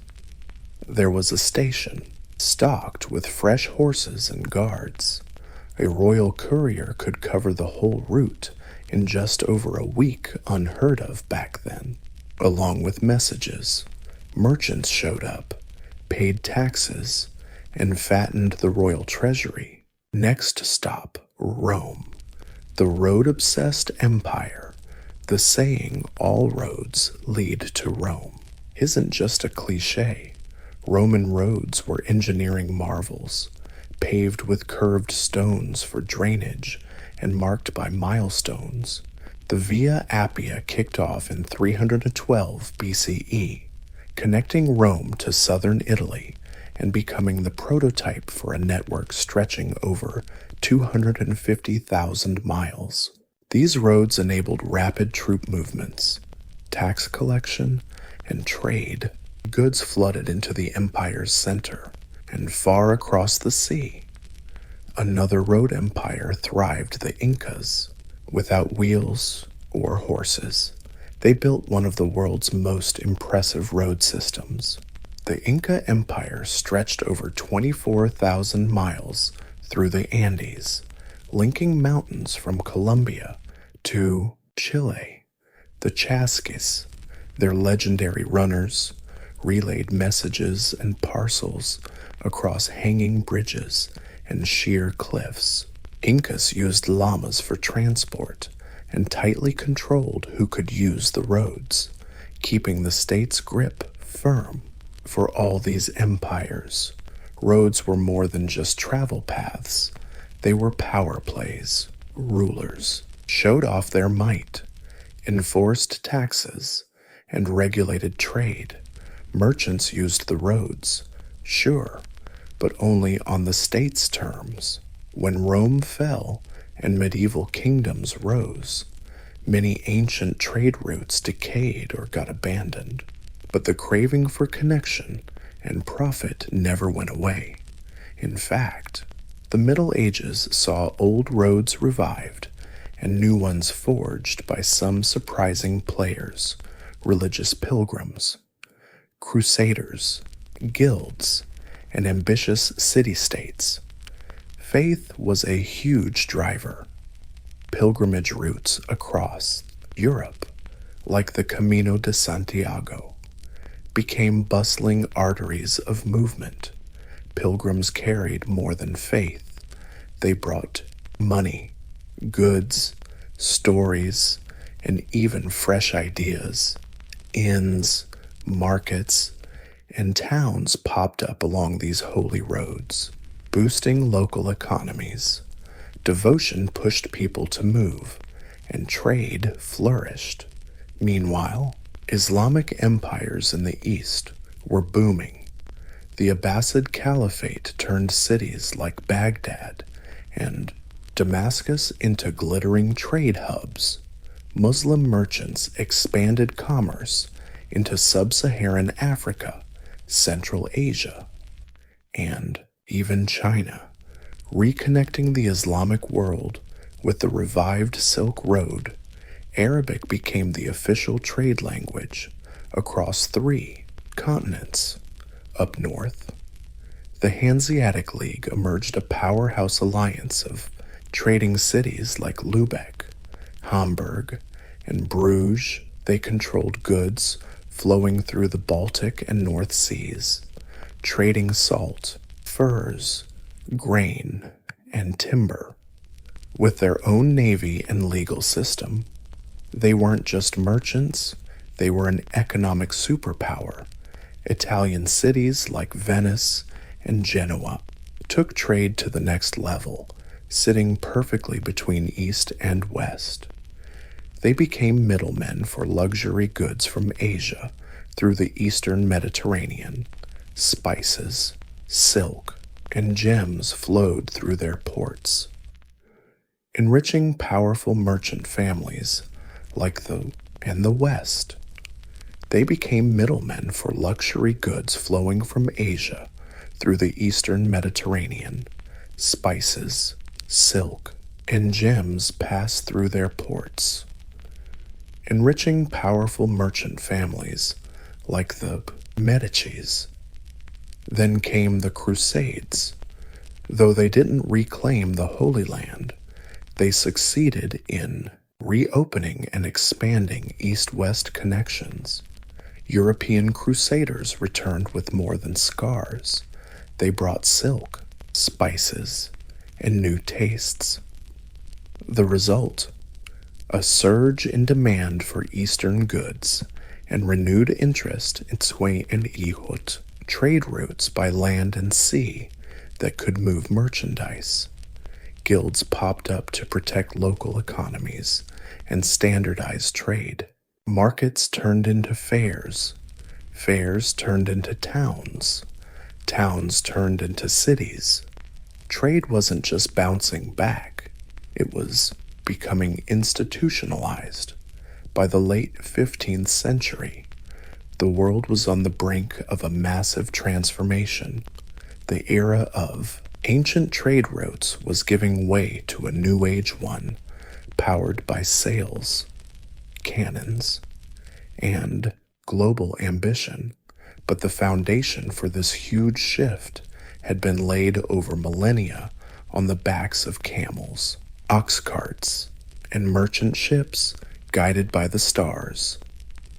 The maritime exploration boom, led by Portugal and Spain, wasn't the start of global trade. It was just its turbo boost. Vasco da Gama's sea route to India in 1498 completely bypassed the Silk Road on land, weakening Middle Eastern middlemen and redrawing the economic map. Suddenly, spices, silk, and porcelain flowed straight from Asia to Europe, faster, cheaper, and on a scale never seen before. Colonial empires soon followed. The Portuguese set up trading posts from Mozambique to Malacca. The Spanish sailed west and stumbled upon the Americas, where gold and silver were mined in huge quantities and shipped across oceans. The Dutch and English weren't far behind, founding East India, companies that operated like governments, complete with armies, navies, and monopolies over entire trade networks. Ancient lands like the Silk Road lost their importance, but their legacy lives on in infrastructure, language, culture, and commerce. Trade hubs like Samarkand and Constantinople, though weakened, still hold on to their former glory. New cities were built on their legacy. Amsterdam, London, and New York sprang up on the same principles of connection and commerce. Modern trade routes, railways, highways, air corridors, and underwater cables still carry the footprints of ancient merchants.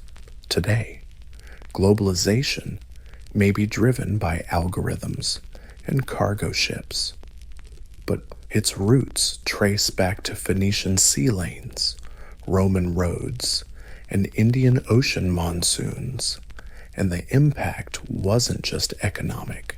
Ideas, religions, technologies, even diseases followed traders' paths. The compass, the printing press, algebra, coffee, Buddhism. None of this would have spread without trade. Trade wasn't just moving goods. It changed history. So next time you see a cargo ship cutting through the ocean or a freight train rumbling by, remember, it's not just steel and merchandise. It's the echo of caravans on the Silk Road, the shadow of Phoenician warships, the heartbeat of humanity is always moving, chasing not just profit, but connection. Tulum isn't your typical ancient Maya city. While most Maya centers were deep in jungles, surrounded by dense forest and hidden temples, Tulum stands out on the Caribbean Sea, perched on limestone cliffs overlooking turquoise waves. It's a postcard scene. With a long history, a sacred coastal outpost guarding both land and sea, located on the eastern edge of the Yucatan Peninsula, in what's now Quintana Roo, Mexico. Tulum was one of the last major cities built and inhabited by the Maya.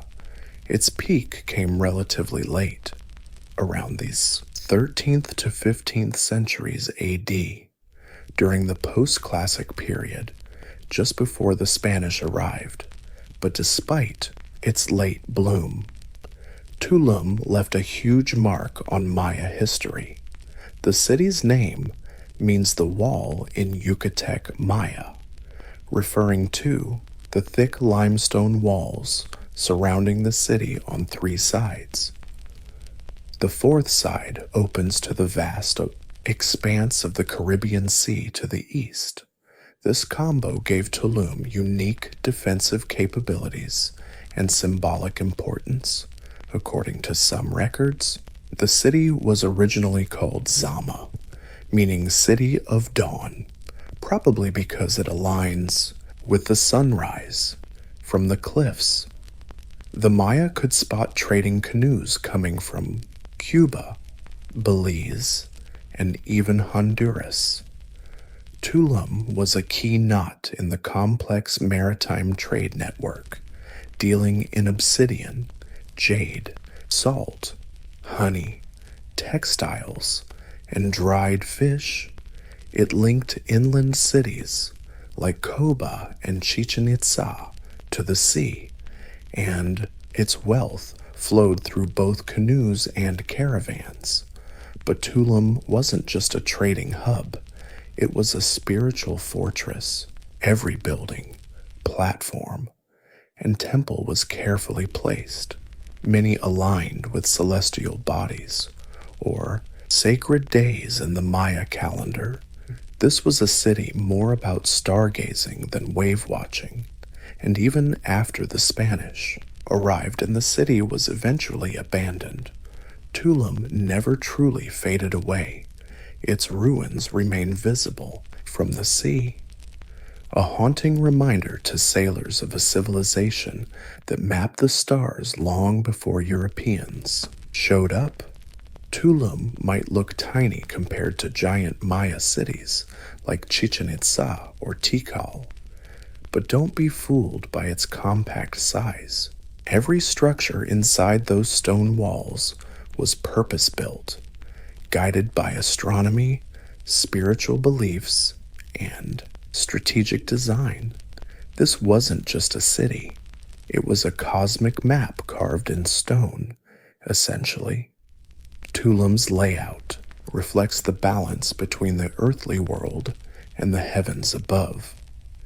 The city was surrounded by thick defensive walls on 3 sides, each up to 5 meters thick and 3 meters tall, a clear message Tulum cared about protection just as much as worship. But inside those walls was a carefully arranged lineup of temples, altars, and platforms aligned with the heavens. The city's centerpiece was El Castillo, not a European-style castle, but a temple pyramid dominating the skyline, built on a cliff's edge. It served as both a religious shrine and a lighthouse for Maya sailors when the sun rose right behind it at key times of the year. It lit up the facade in perfect symmetry. Some scholars think it tracked solstices and equinoxes, letting the Maya sync their rituals with the cosmic rhythm. Next to El Castillo was a temple dedicated to a deity named after the carved statue above its entrance, a winged figure in an upside-down pose, believed to represent a sky god or fertility god. This temple faced west to catch sunsets, maybe symbolizing the shift from day to night. Life to death, big themes in Maya spirituality. Many buildings were built on raised platforms, and oriented along precise axes, often northeast-southwest or east-west. These weren't random choices. They were obsessed with tracking Venus, the sun, and the moon's cycles. Even doors and windows seemed to frame celestial events at specific times of the year. The planners of Tulum didn't just design a defensible city. They built a spiritual calendar in stone. This was where architecture, astronomy, and mythology blended into daily life, rising above the turquoise sea like a silent sentry. El Castillo is Tulum's most iconic structure, perched on a limestone cliff. It overlooks not just the coast, but the sky, a mix of engineering, astronomy, and sacred symbolism. While it's not as massive as the giant pyramids of inland Maya cities, El Castillo was never meant to compete in size. Its purpose was signaling, built in stages. It served multiple roles: temple, shrine, watchtower, and maybe even lighthouse. By day, its height and plain stone facade made it visible from far out at sea. For Maya sailors paddling dugout canoes across the Caribbean, El Castillo marked both a physical and spiritual harbor. Protective beacon watched over by the gods. But it wasn't just daytime guidance. At night, fires could be lit inside the temple at the top, combined with small windows and alignments with gaps in the coral reef's mangrove woods. The light could help seafarers safely navigate the narrow channels near Tulum's shore. This makes El Castillo one of the earliest known lighthouse-like structures in the Americas. Religiously, El Castillo may have been dedicated to the diving god or a sky deity, a celestial figure linked to Venus, the planet that played a starring role in Maya cosmology. The Maya believed Venus influenced war, farming, and calendars.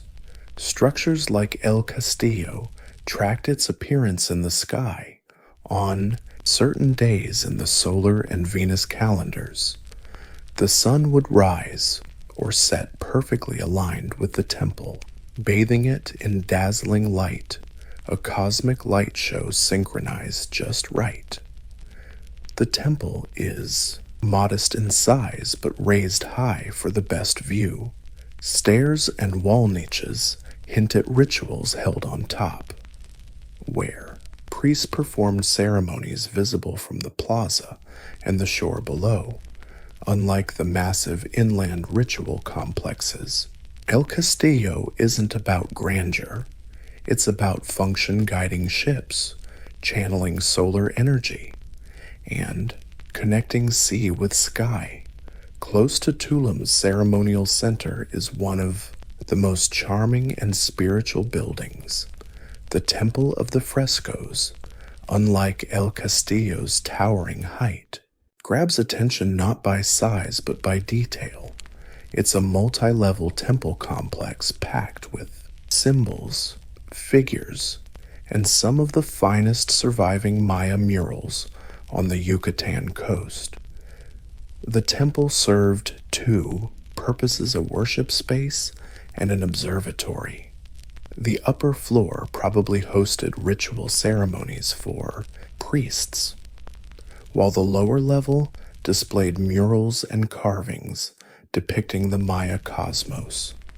Although weather and time have faded many original pigments, enough detail remains to offer a stunning glimpse into Maya spiritual beliefs.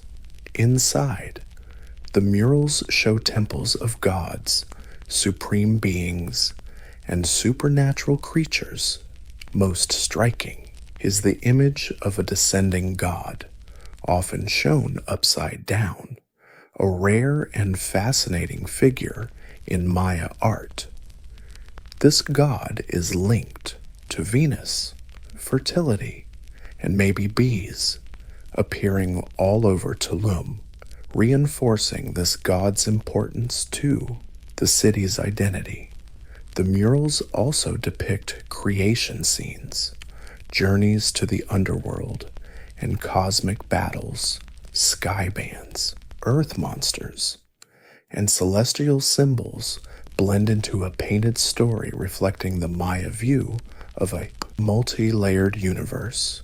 For the Maya, the world splits into three: the sky above, the earthly realm, and the watery underworld, all come alive in this mural with eye-popping visuals. Outside, the temple is decorated with masks and plastered niches, some likely holding offerings or small deity statues. Columns support the entrance, giving the building a sort of Greco-Maya vibe, a rare architectural twist in this area. Astronomically, the temple murals are thought to link to key solar events. Windows and sightlines mark solstices or equinoxes, helping priests keep the sacred calendar. It's part shrine, part timekeeper, part eye candy. Among Tulum's sacred buildings, none is more mysterious than the Temple of the Descending God, small but loaded with symbolism. It's dedicated to one of the most enigmatic gods in Maya worship, depicted upside down, with wings or a flared headdress flying down from the sky. This god's image pops up all over Tulum, suggesting he's the city's celestial guardian, watching over the town between sea and sky, just west of El Castillo. The temple sits atop a small platform. Inside is a single sanctuary with narrow stairs and a prominent niche above the entrance. And there, in that niche, is the key piece, a plaster relief of the descending god, head down, knees bent, arms stretched as if flying or falling. No one knows his real name, but scholars link him to Kinich Ahau, the sun god, or maybe a revered bee god tied to pollination and honey production, both crucial in Maya farming and rituals. The downward pose is super rare. In Maya art and architecture, usually, gods stand tall, sit on thrones, or battle. But here, the upside-down image hints at spiritual inversion, a messenger between worlds, bringing divine influence down to humans. Some think he's linked to Venus, the morning star, a powerful celestial body in Maya astronomy, associated with cycles of war, rebirth, and sacrifice. The temple was designed to catch. The sunset light puts on a spectacular show at certain times of the year.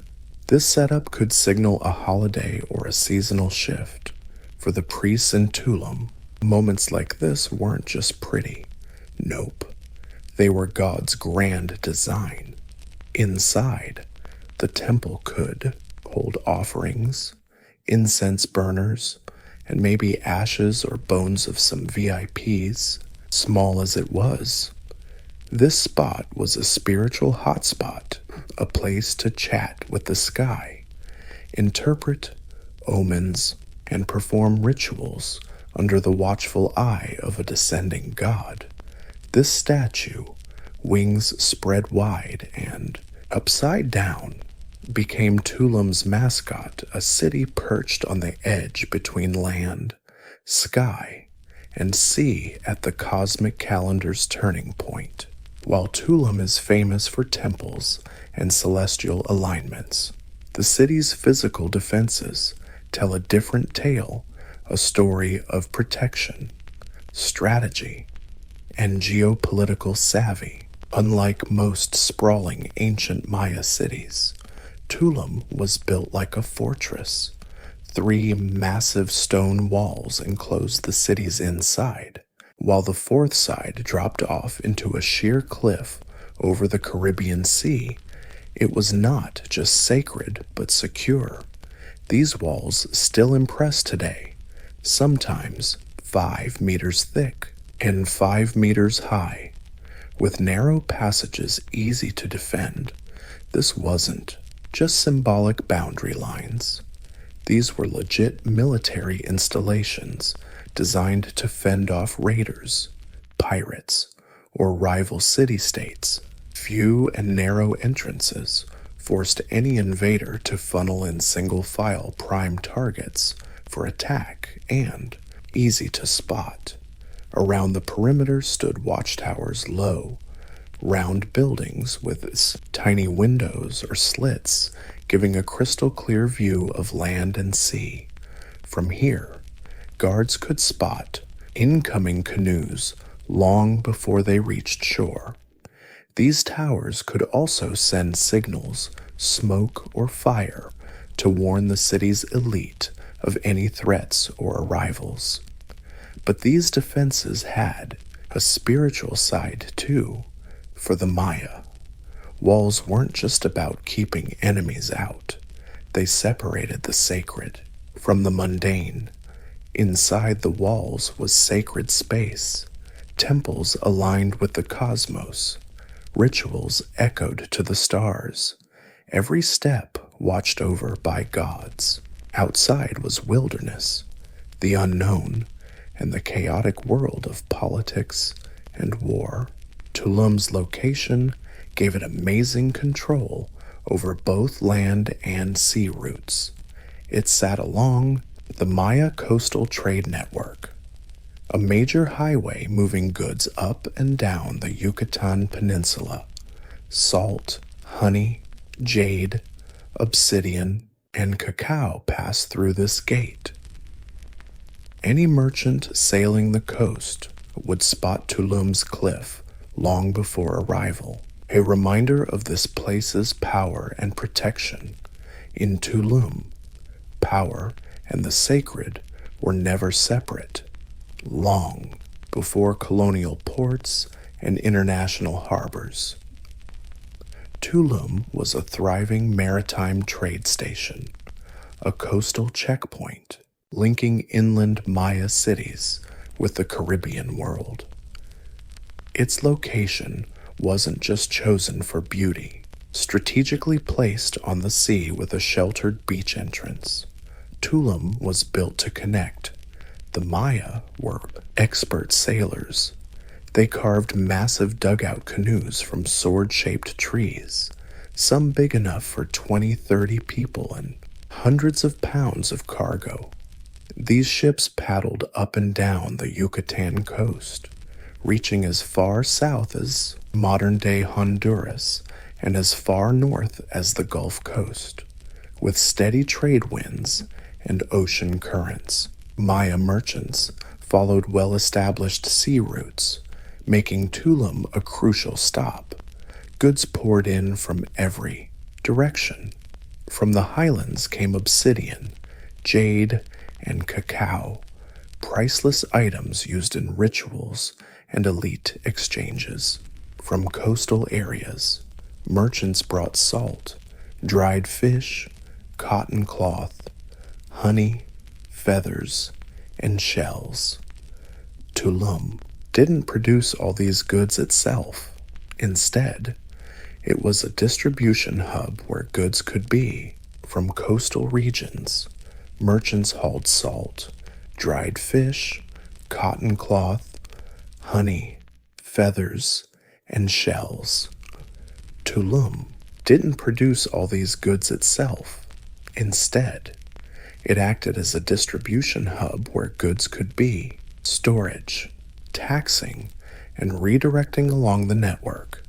What makes Tulum unique is its mix of seaside exit and defensive structure.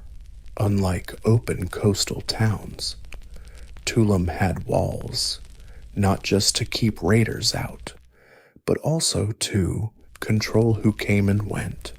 Goods were tracked, the elite collected tribute, and priests could bless transactions, cementing the idea that trade and ritual were tightly linked in Maya society. Foreign merchants probably passed through too. Some pottery styles and imports show connections with other Central American peoples, including folks from central Mexico and the Gulf Coast. Tulum wasn't isolated. It was connected to a lively regional system buzzing with economic, cultural, and spiritual energy. Canoes likely docked on small beaches under the cliffs, where goods were offloaded and hauled into the city. From there, they could be traded, stored, or carried inland by porters to bigger cities like Koba. Tulum was more than a geographic crossroads. It was a crossroads of identity. For centuries, it thrived as both a sacred fortress and a bustling trade port. But like every major city, its dominance eventually faded. When the Spanish showed up in the early 1500s, Tulum still stood but was in decline, its walls intact, temples still visible from the sea. But its golden age was clearly over, so what happened to Tulum's fall was probably slow, not a disaster movie. No signs of war or destruction, no fires or invasions. Instead, the city gradually lost strategic importance. As trade networks shifted and bigger inland centers like Chichen Itza and Mayapan rose and fell, Tulum's influence waned. The economic lifelines once flowing through its gates probably moved elsewhere. Plus, there's the bigger Maya picture by the late post-classic. Many Maya cities were politically fractured, alliances shifting, and populations shrinking. Environmental stress droughts and soil decline likely fueled unrest. Across Yucatan, these factors hit Tulum too. Even though it was coastal and less farming dependent, then came the Spanish. In 1518, the explorer Juan de Grijalva sailed past Tulum. His crew noticed the tall stone buildings and mighty city walls. They were impressed by its scale and structure. A few years later, during Hernan Cortez's Honduras expedition, the Spanish passed by Tulum again, praising its beauty and the towering temple standing guard over the sea. But they didn't stop to conquer it, not right away, at least. Yet by the late 1500s, Tulum was abandoned, whether from disease, trade disruptions, or cultural upheaval caused by colonization and Christianity. People gradually left. What's left are empty temples, wind-eroded walls, and echoes of rituals once held under the stars. But Tulum never fully disappeared. Unlike many Maya ruins hidden deep in the jungle, this place stayed visible from the water. It's a ghost city on a cliff. Sailors passed it for centuries, its silhouette a sign of a world slipped into memory long after the last incense was burned and the last merchant left.